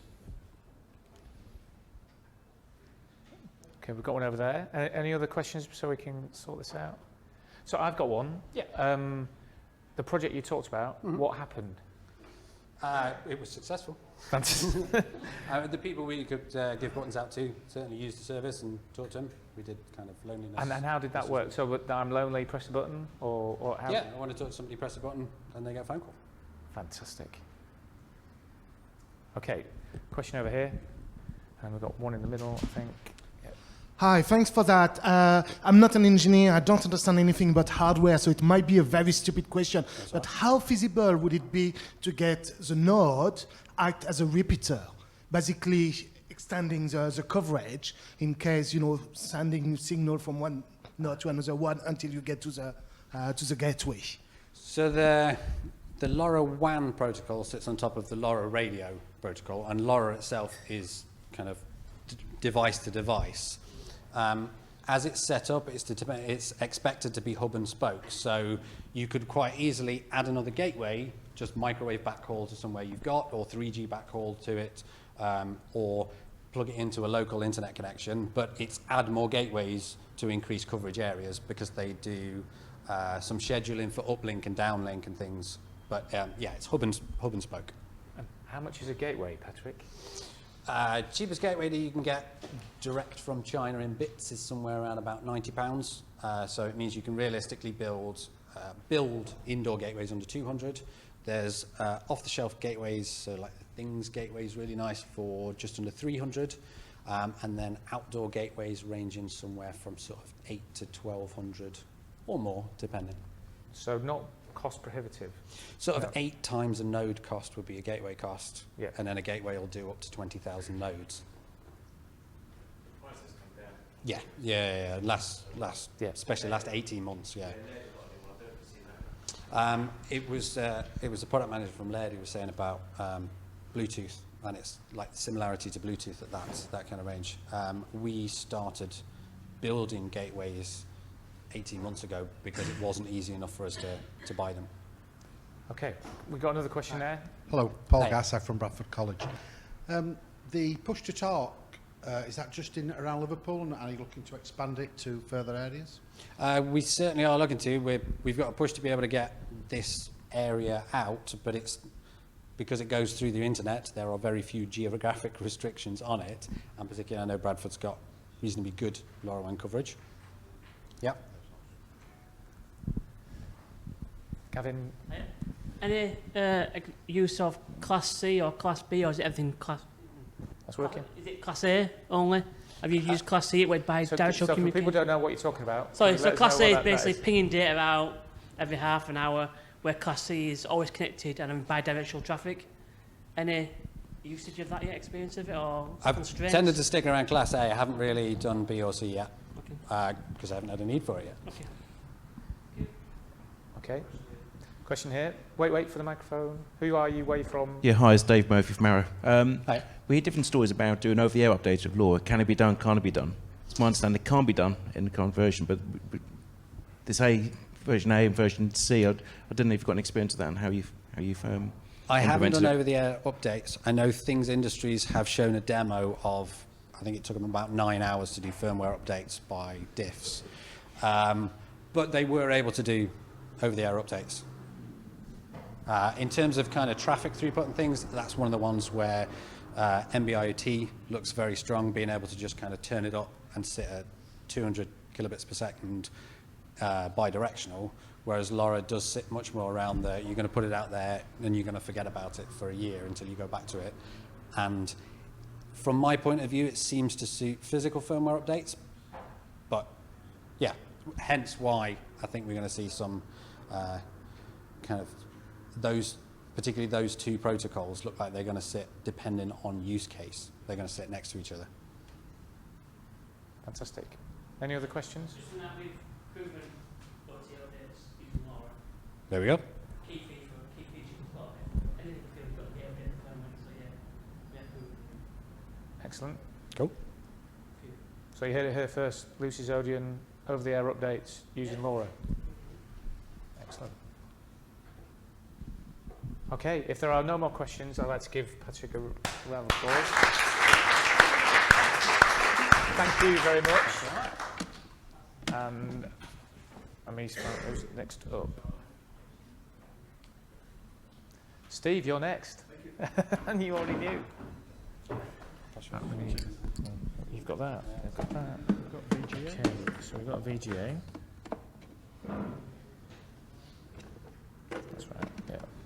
And then you need to USB power up. Yeah. It powers this thing.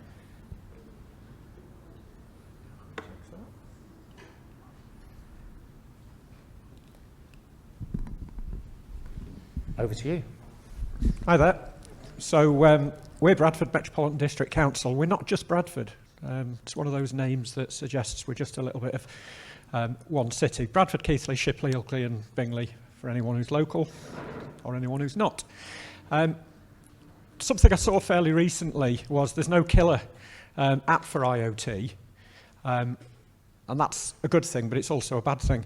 And the article within it is just making sure that anyone who's developing it, make sure that you develop the right killer app for the customer's needs. We've seen a couple of suppliers recently have come to us with here's something that you need, and we look at it and go, yeah, thanks. That said, we've had quite a few suppliers who are showing us stuff that we do need, and we're working with them. Did you get the last one? Yeah? Got a flashy. You've jinxed it.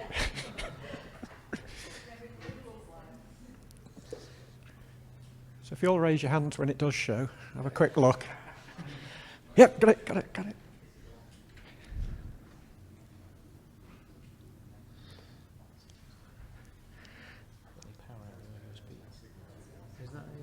That's my mini HDMI if you got that.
Technology got in the way.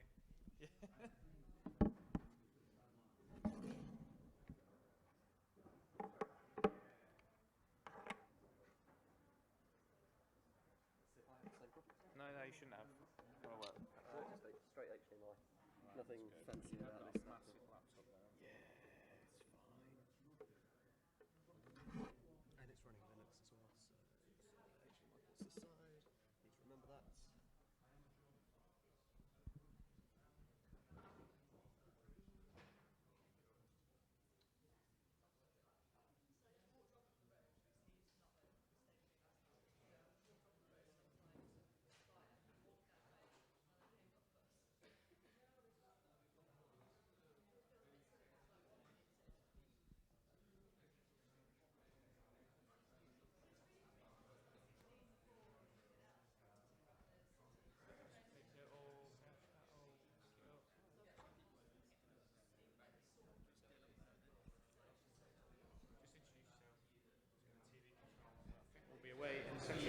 Okay.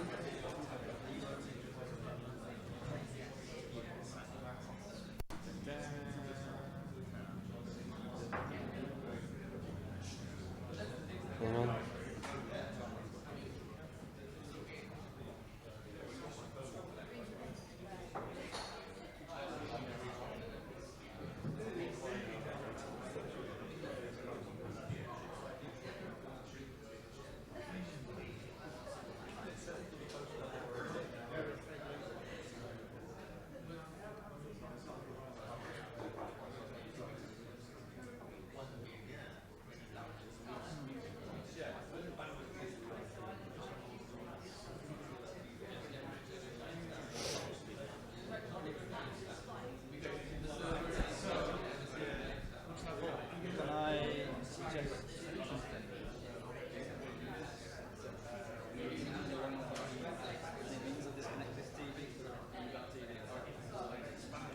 So what's different to what's happened previously? What's going on? Why haven't we What's got a- possibly happened is that in that being bent constantly around there, that cable's got damaged. It's the only thing that's left. If it's not the laptops, it could be the laptops. Okay. That's that cable. I've I've got that cable directly into the back and it's still not coming through. So I've got a 5-meter HDMI cable in my bag. If you want to try that Yeah, let's instead. try that. Okay. Let's try that. Well, we've got an HDMI. We'll get you directly. Okay. Yeah, well, you wouldn't believe how many cables we've got.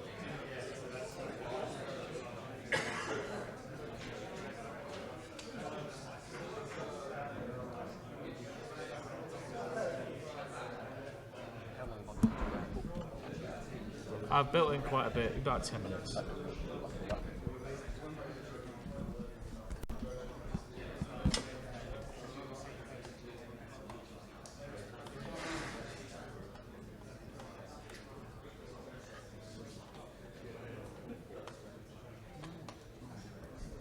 Okay.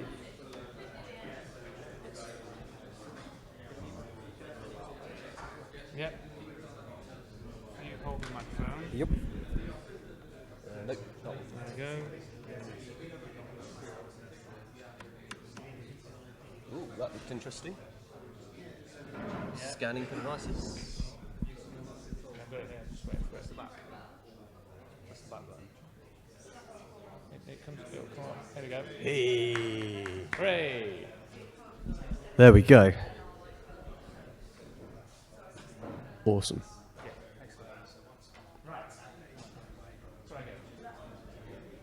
Good afternoon. My name is Matt Wallace. I'm the co-founder of Mockingbird Consulting. We're not based in Leeds or indeed anywhere up here. I feel like a bit of a usurper, I'll be honest. We're based in Monmouth in Wales, which is that gorgeous place there. It has some challenges in the sense that it's a small town with about 10,000 people and it's pretty much in the middle of the Welsh countryside. So hearing everyone talking about LoRaWAN is fantastic for a number of reasons. Firstly, because it really helps in rural environments, especially where 5G and things like that aren't necessarily possible, and also because Mockingbird Consulting are partners of the Things Network. So really glad to see that being mentioned. The talk I'm going to give today is about making better decisions based on data that you collect from the Internet of Things. I'm interested in this because I've spent the last 20 years-ish doing systems administration type things, monitoring disk space and CPU, and then looking at forecasting off the back of that. And I've also spent a lot of time in the last 8 years or so doing automation of rolling out into the cloud and all of these wonderful other words that no one really knows what they mean, like DevOps. As part of that, I've been doing a lot of work on helping teams work more efficiently and helping them to be more collaborative in the way that they work. And I thought, well, I enjoy hacking with hardware. You know, I own most versions of the Raspberry Pi. I own far too many Arduino-type devices and things like that. I am an unashamed geek, and my kids are following suit, which is awesome. And is there a way that I can bring my tinkering, hacking type love of little devices and this way of collaborative working into one place? And Mockingbird Consulting is kind of the result of that. We're pretty new, we're about a year old, and so far we're doing lots of prototyping, working up to rolling out LoRaWAN and other things. So, why do we need to collect data? There's a few different reasons, and some of you in the room, I realise a lot of this talk will be, teaching you to suck eggs. Hopefully there's some stuff in here that other won't have heard of. But one of the main reasons that I've always collected data in the past has been to predict what might happen in the future. So if you start to build a baseline of events, then you can start to say, okay, well, in the last 6 months, we've seen this amount of growth in that particular area. And therefore, we can start to extrapolate that and say, okay, so we probably need to plan for capacity for this, in the IT world. With the Internet of Things, if you're a town council, it might be, okay, over the winter months, every year, we see far more people filling the shopping centres than we do filling the town squares. So we can look at how do we best place security needs or, health needs or anything like that in the areas that are appropriate. And this comes back a lot to the kind of things that's been discussed already about open buildings and things like that. Planning for alternative scenarios as well. You can, once you've got a good data set, you can start to do a lot of things around, okay, well, what if we tweak that variable? And you can start to model the data. So you can, if you speak to people at the Met Office, they'll tell you that although there's only one weather forecast that goes out on TV and in the papers, I think if memory serves, there's somewhere between 50 to 200 forecasts that are actually created, and then they kind of take an amalgamation and an average across those forecasts and say, well, this is what we think is most likely. So once you've got a good data set, you can start doing that as well. But also you can say, okay, well, we want more of that to happen. And we know that when we do this, then we see more people turning up at that event. Or actually we want fewer people to walk down that footpath. And we know that when the weather's like in a particular way, it's really, really hot, people tend to take the coastal path. Actually, the coastal path's starting to erode. So if we know that the temperature's going to be really high in the next couple of weeks, perhaps we can put signs up with an alternative route so that we don't do quite as damage to the environment, things like that. So that's the great thing about being able to predict with data. The other thing is to do the analysis. And I've already touched on this briefly, but once you've come up with your predictions, if you're monitoring the data, you can put that data to the test and say, well, we thought that when the temperature went up, if we put diversions in place, people would stop using the coastal path, but they didn't. Why didn't they? Or they did, and it was great, so next summer we'll do the same thing. And you can look at the anomalies as well. And anomalies, I've spent far too much time looking at anomalies because I like nice patterns. And when things aren't in a pattern, I tend to go off and chase it and try and work out why it's there. You can lose a lot of time to that. You need to be really, really careful. However, it can also help you say, okay, well, why is it that that particular flood sensor consistently shows river levels that are 2.5 meters higher than everywhere else, but only for 2 months of the year?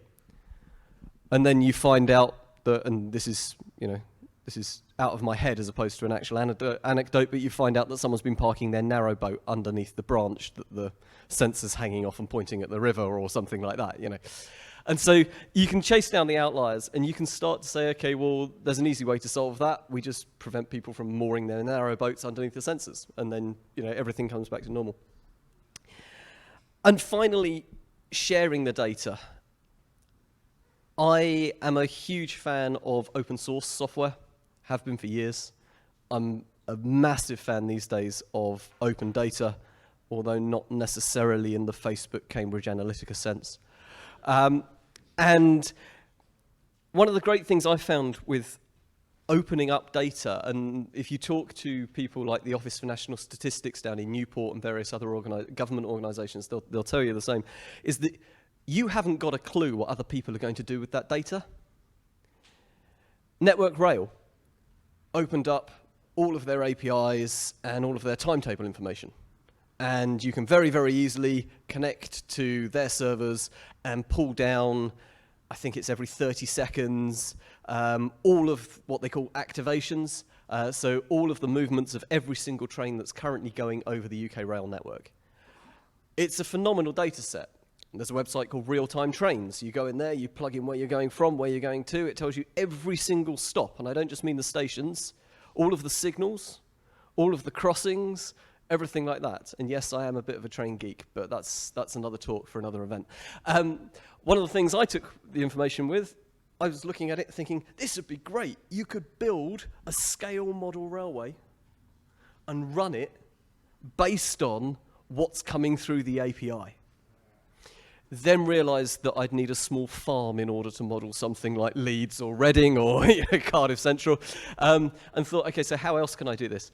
And I actually ended up running, it's no longer running, but I actually ended up running a website for train spotters where they could say, well, I'm looking for this particular train, and it would say, oh, well, that's just gone through there, and it would send them a text message saying it's on its way, and you could pop out. And so when Network Rail released this data set, I'm reasonably certain they had no idea that people like me were going to corrupt the data in that kind of way. But people with the Office of National Statistics tell you the same kind of thing. The data sets they released are being used in all sorts of weird and wonderful ways in collaboration with other people's data sets, and they just didn't have a clue until they opened it. So open data is really important.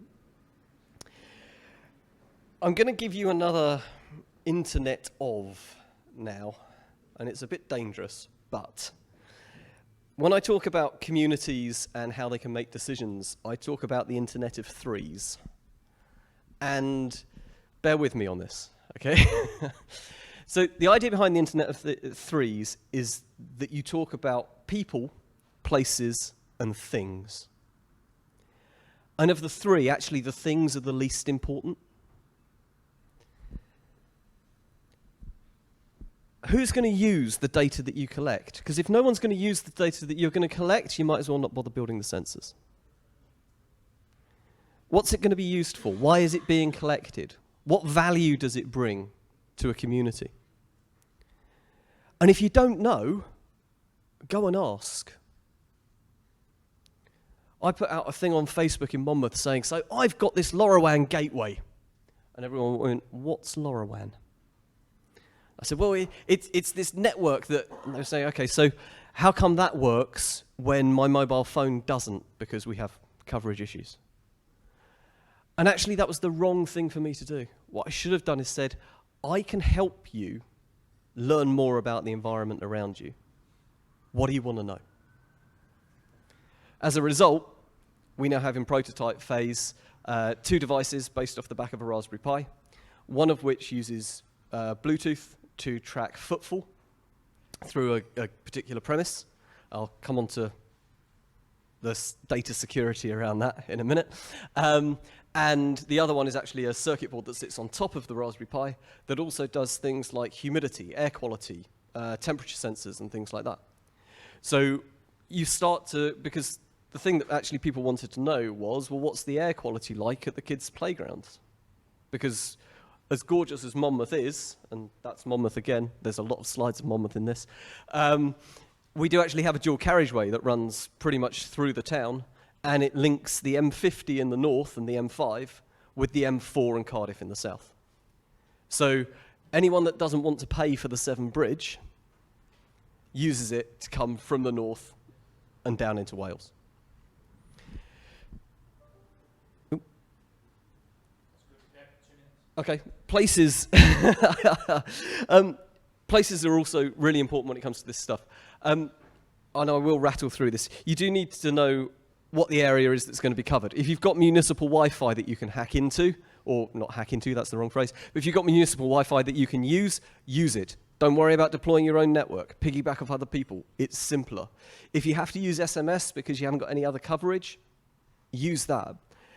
But if you're out in the sticks and you need that 20 kilometers between gateways and nodes that you get with something like LoRaWAN, use that. But until you've analyzed what your places are and how many sensors that you need and where they're going to be fixed and all of the rest of it, then you're not going to know the most appropriate backhaul.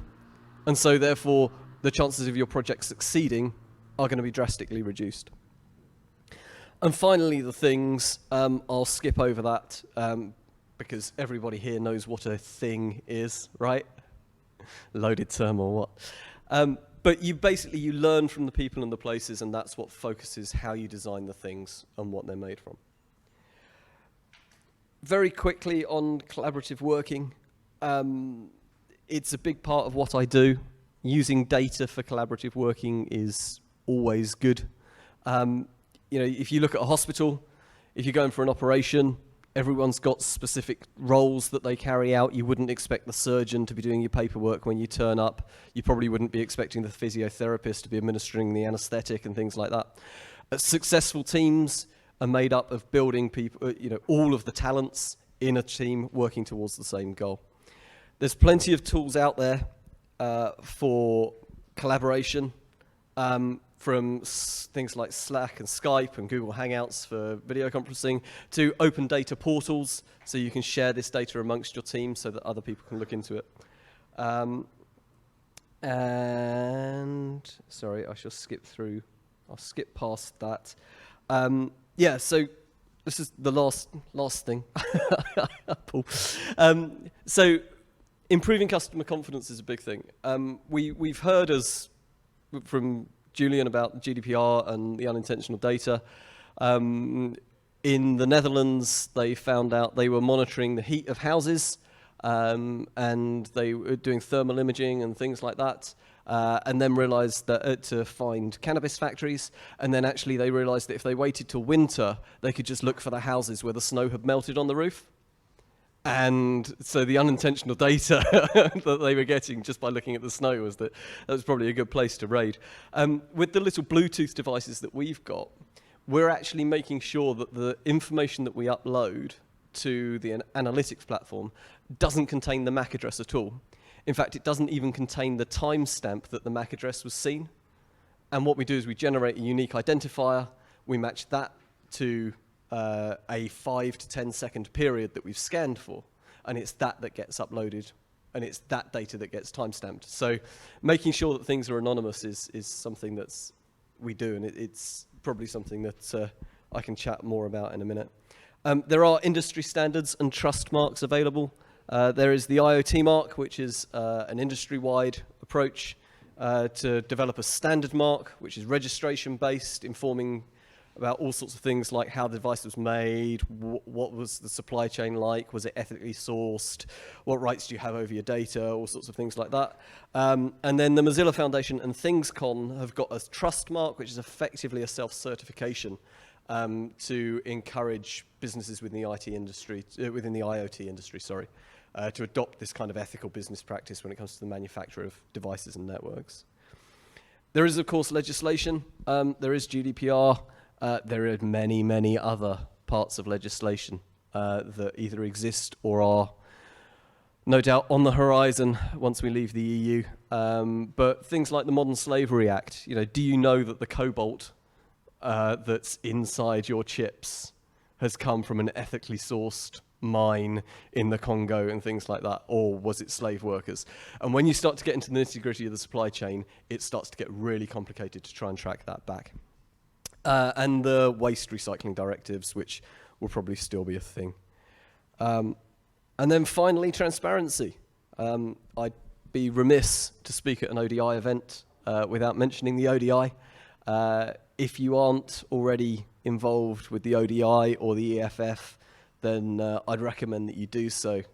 Both of the organisations are very much about transparency. The EFF probably more about accountability. They certainly feel like a more politically motivated organisation. But both of them are very, very important, because if you can say, well, we're signed up to the industry standards, we comply with all our relevant legislation, but we're going further than that, and this is how we use your data. This is how we make sure that if we ever get bought out by someone, your data will still be secure, and it will either be returned to you or we guarantee it. If we end of line this product, this is what's going to happen to the infrastructure that's behind it. This is what's going to happen to the devices.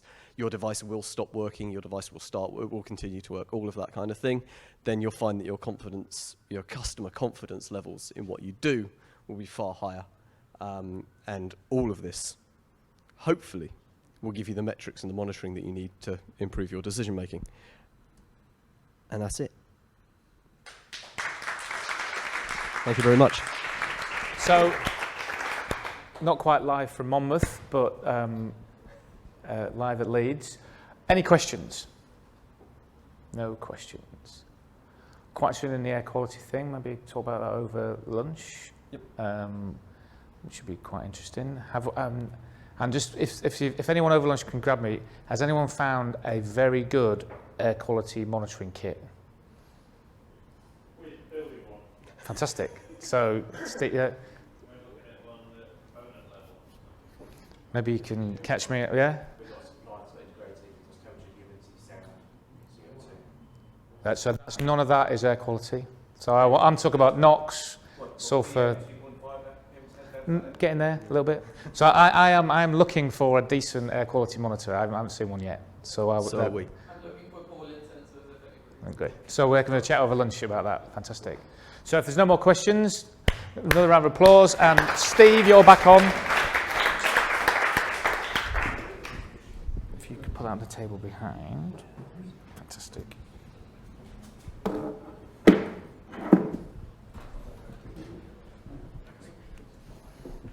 Take two.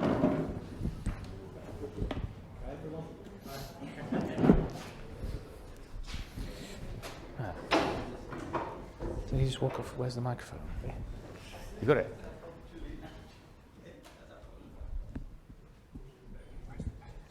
He's coming. Ta-da!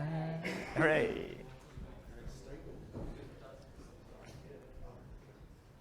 They disappear. All right. That will, yeah. Take two. Brilliant. Okay, we've not moved, so I'll move on to that one. Page down. Okay. So this one flickered. Hopefully everyone got what we were talking about, so I'll just move straight on from that one.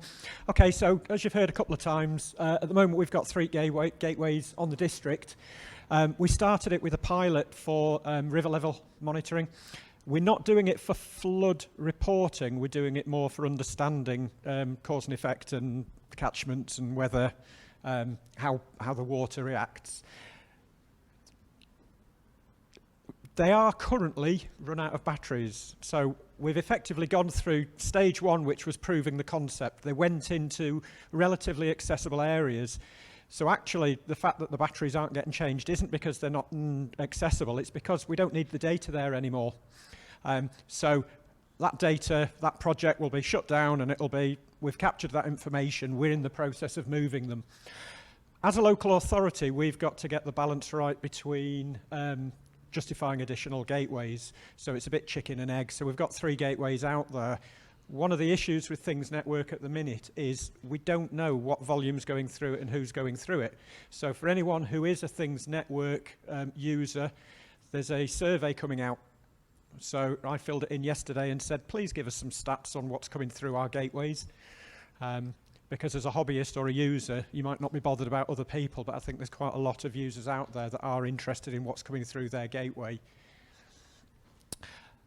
How do we support the gateway? So we've done a collaborative approach for getting it in. In fact, Julian, if he's still here, has he moved on? Oh, he's gone. Julian actually did the installation for us, and I believe the purchasing was done through ODI. We're now looking at how do we get those better supported. So again, from a local authority perspective, the community can put them in, but if we're putting gateways in there, we want to get to a point that they're supported slightly more than just an ordinary user. Ownership of devices once they're in the field. So this is going back to our river level sensors. They went in, they're great. The actual team who want the data, they're not bothered about changing the batteries in them, and that's because they're now in the wrong place. They weren't in the wrong place, but the perception now is that they're in the wrong place, so we're going to move them. We've got a project going on. If anyone knows Ilkley, there's Baxton Beck, natural flood management. So you've got all of Ilkley Moor, water coming down, what natural flood management can take place to support and protect Ilkley, and then going down to the wharf. Duty, concern about Lauren duty cycle. Now, this is particularly Lucy's Odeon. There is a limit to the amount of communication that can occur from a node and from a gateway. So is it that there's a perception that there's going to be a problem, or have we actually come across real problems? And that's part of the conversations that between us we need. This is the bit that Gavin was on about Class A, B and C. We don't know yet, but should that slow us down, should that stop us? And it's the conversations that are going on about that. So this is quite a bitty slide, because actually a lot of the stuff that we were going to talk about has already been talked about, which is great. Just shows that we're kind of collaborating and working together. And then again, the point that I made earlier, that at the moment there's quite a lot of hobbyists out there, and there's quite a lot of expensive devices. No, there's a few expensive devices. There's not much in the way of affordable devices. You know, is £500 an appropriate price to pay for a river level sensor? Alternatively, you could probably build one for about 30 quid. Is that going to work out in the field for any length of time? There's a balance there. So a few people raised their hands and said that they've got kit, and there's a smiling going on here. So we'd be happy to talk to people. Any number of use cases, happy to talk to you, see what we can do, see what we need. So that'll be brilliant. Just a little bit about Lucy's Odeon that wasn't mentioned in the first bit. So it is bi-directional. So these guys are communicating with the street lights. They're changing the volume of the light. What was it, Gavin, you were saying that when you took it to 10%, your neighbours whinged?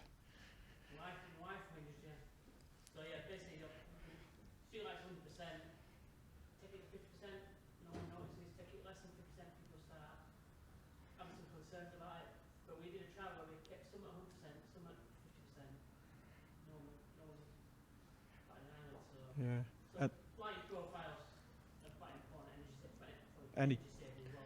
And you also had a complaint that your neighbours were complaining because the street light wasn't lighting their garden, because it's more directional nowadays. So that's your problem. So we want to investigate. So there's a LoRaWAN network. It's a private network that Lucy's Odeon are working with. We want to investigate what potential we've got for stuff that isn't street lighting. And it was talked about. So could we put the flood network sensors on? Could we put other sensors and make use of it as a private network? But alternatively, if we're sticking gateways out there to manage the assets of street lighting, can we put a proportion of that bandwidth for something like Things Network and keep a proportion of it closed and private and protected? So that's something that, as a local authority, we really want to investigate. We don't want to be putting out multiple gateways for different aspects, and they're all working at 20% capacity. Sigfox. It has been mentioned. Sigfox is more a subscription, so you have to pay into the subscription. You buy a device. We're agnostic. As a local authority, we don't care. So we've put some LoRaWAN, we've put Things Network out there. WND are the company who are the UK distributor, the UK supplier. They've approached us and said, can we put some gateways on your infrastructure? So we're starting that conversation. Whether or not we use those devices ourselves remains to be seen, but it opens up the opportunity for the community, for SMEs to start using that, and it gives more power to the district. So again, that's something that we're looking at. Interestingly, you've talked about remote and local, the fact that you've got Wi-Fi within a city and whether you're using LoRaWAN. We're actually getting the reverse problem to that some of the locations that we want to put devices up on Ilkley Moor, nice and rural, but it's actually in a dip. So we're not getting line of sight. And that's where we might end up having to jump on a mobile network because there's just so much more coverage. And it's just interesting that I'll go back. How do I go back, Paul? I haven't used your computer. What was that? Oh, I'll go. The map that we've got here, what we've done there is we've done potential coverage. So we've used a digital elevation model at 30 metres, and we've said, using our 3 gateways, that's the potential coverage we've got. We have done a certain amount of surveying, but of course it's very much down to the particular use case. If you're taking a device and you're just wandering around at, you know, a metre and a half, that's great, but a lot of our devices actually want to be on the ground. Some of our devices want to be within a riverbed. So there's no point saying, well, you definitely get coverage. We just need to go and test it out when we get to all of these sites. Out of interest, the IoT coverage is available, so these slides will be available on there. It runs a bit slowly at the minute because we've done Manchester, Calderdale and us. I'm going to split those out, but out of interest, it gives you rough idea, because the problem with things network is you just get a circle, and of course that's no indication of coverage whatsoever, because you've got Bradford that's in a nice bowl, so it'll work quite well within the city. As soon as you hop over a hill, you've got nothing, and Calderdale even more so. Right, so other IoT that we're looking at. Gullies, we're on about putting IoT devices in a gully cover to understand volume going through it, whether it's blocked, is it full of silt, what's the temperature. Because we've got the temperature, we can then start sharing that with the gritting team. The gritting team can start to understand where there's, you know, the temperature of the road might need to understand there. Gritting. Rather than having one system on a vehicle that's got all of the telemetry on it, which can be quite expensive, so we've got tracking devices in the vehicle, but can we just hook on an IoT device that tells us the volume and flow of the grit being chucked out? Is that going to be a more cost-effective way of doing it? It's going to happen today, isn't it? Trash screens, so where you've got a river, where you've got a culvert, you know, the metal stuff that stops rubbish going down it, at the moment we have to put quite a lot of manpower into going to check those, and if they get blocked, we can then potentially get the flooding. So we're looking at what opportunities we've got for remote monitoring of that.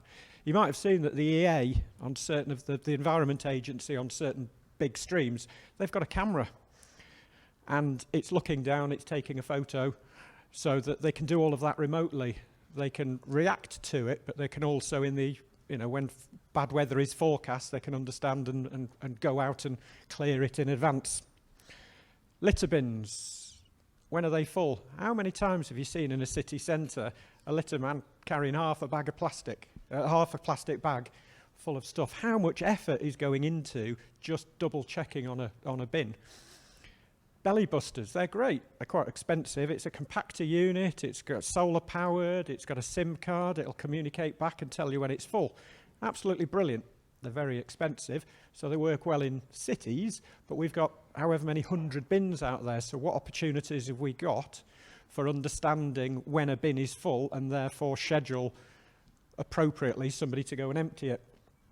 Road surfaces, potholes, what can we do? What can we put on the front of a vehicle to scan, to report the state? Smart cameras, any number of situations here, but rather than it just being a smart camera and returning the data back, a still image, what opportunities have we got then for computer vision? Same thing, river levels, if you've got a ruler that's sat on the side, what can we do from computer vision perspective to take that image and actually automatically report back and tell us what's going on? It's one step forward to get a photo down to an engineer's desk. It would be another step forward for that to actually report and tell us what's going on, what the problems are.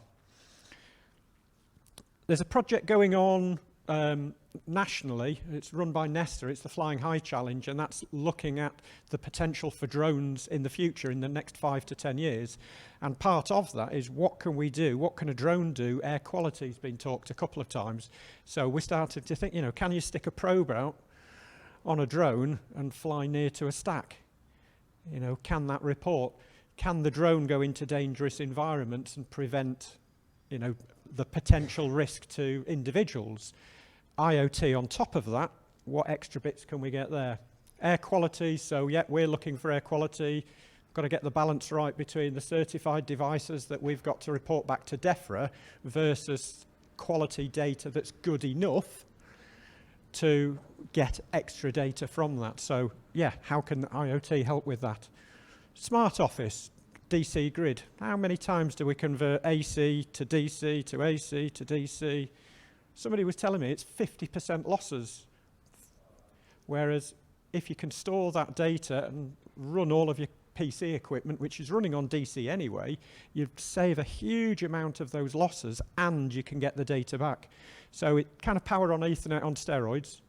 So it's a project that we're looking at there to see how can we actually run a floor of an office and what savings can we make from that one. If you've got any kit out there, if you've got any solutions, come and talk to us. Come and talk to us. It would be brilliant. And we want to show the departments what's possible.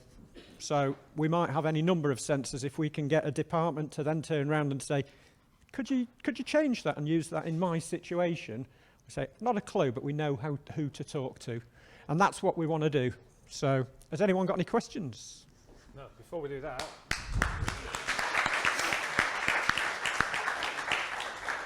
So I'm just, before we get to take questions, it's fantastic to have Bradford with us today.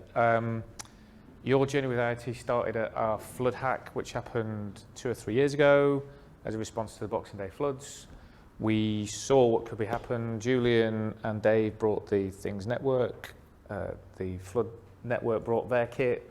We talked about it and people at Bradford saw the opportunity around that. But now you can see that you are now looking at how that can be implemented across your whole operations and estate. And our experience working with Bradford has been brilliant in their open attitude to how they might take this on board. But you've got Dave Cawthry, who is building the open stack for local authorities in his head behind the scenes. So you'll be joining another radically open organisation. But it's a fantastic story about how one small discussion has turned into a whole different approach to how you're looking at services. So it's fantastic. So we've got a question over here. Any other questions? This is going to be the last talk before lunch. We'll just shift the agenda around a little bit. So we've got one question over here. Any other questions for Steve? Everyone's hungry, I guess. So we'll take this question and then we're going to go. Yeah. Yeah, thanks a lot for the talk, and indeed it's a good thing to have local authorities represented and getting the view, because in terms of ethics and usage, there is, beyond the issue of consent, of data privacy or whatever, there is a growing deficit in terms of, I would put, social discrimination between the have and the have-not, people who have access to that and have not. It's already bad enough if people can't afford the new trendy device or the new thing and whatever, but your responsibility as a local authority in terms of, I would describe it as a universalism of service delivery. How do you deal with that? How do you make sure that when you spend money on deploying IoT things, network, stuff like that, people don't see that as, taking money from a deprived area to basically sustain leafy, well-privileged area, whatever. How do you maintain or to make sure you get still universalism of services? That's a bigger question for me, I think. I've got an answer. No, absolutely. At the moment, we're in pilot stage for anything that we're doing. So, talking about there's a good argument for installing another 30 gateways, but yes, you're dead right. The cost of installing 30 gateways, bit chicken and egg. Do we install some gateways and hope the demand happens, or we're taking a bit more of a pragmatic approach that we're just installing the odd gateway for specific purposes, keeping it small, hoping that we'll find that, the use cases and the right balance of cost that we can then take that one off. But David Cawthray, all of the stuff like that, that's where that money gets earmarked and spent, having been justified. I'll just make a point on that. So what a lot of what we're talking about today is platforms, people can deploy sensors on it. The cost of that platform has to be as low as possible. The maintenance of that has to be as low as possible. The value is in what we put on top of it. So, and that's what the gateways that we're talking about now, and especially Things Network, it's low cost of deployment, easy to access. If you need to increase the size of the network, you deploy one more gateway, and it's a network it's a cellular network that gets built upon. We're going to talk about business models this afternoon, but that has to be the business model. The old world of deploying a system, and that's where the value is not going to work.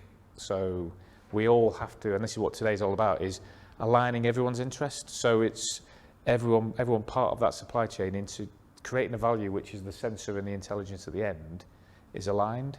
So it can't be that whoever deploys the network here takes all of the revenue out of the system at this point, because we're never going to get there. That's a really massive challenge for everyone involved in this. It's a massive challenge for the big, the small people in that. And the way we get over it is trying to surface the opportunities, but then also working together. So it's, we have a saying here that collaboration is really easy, but really hard at the same time. And we've got to accept that. And by getting you all here today, we're helping, we hope, with that process. So, Steve, big round of applause for you.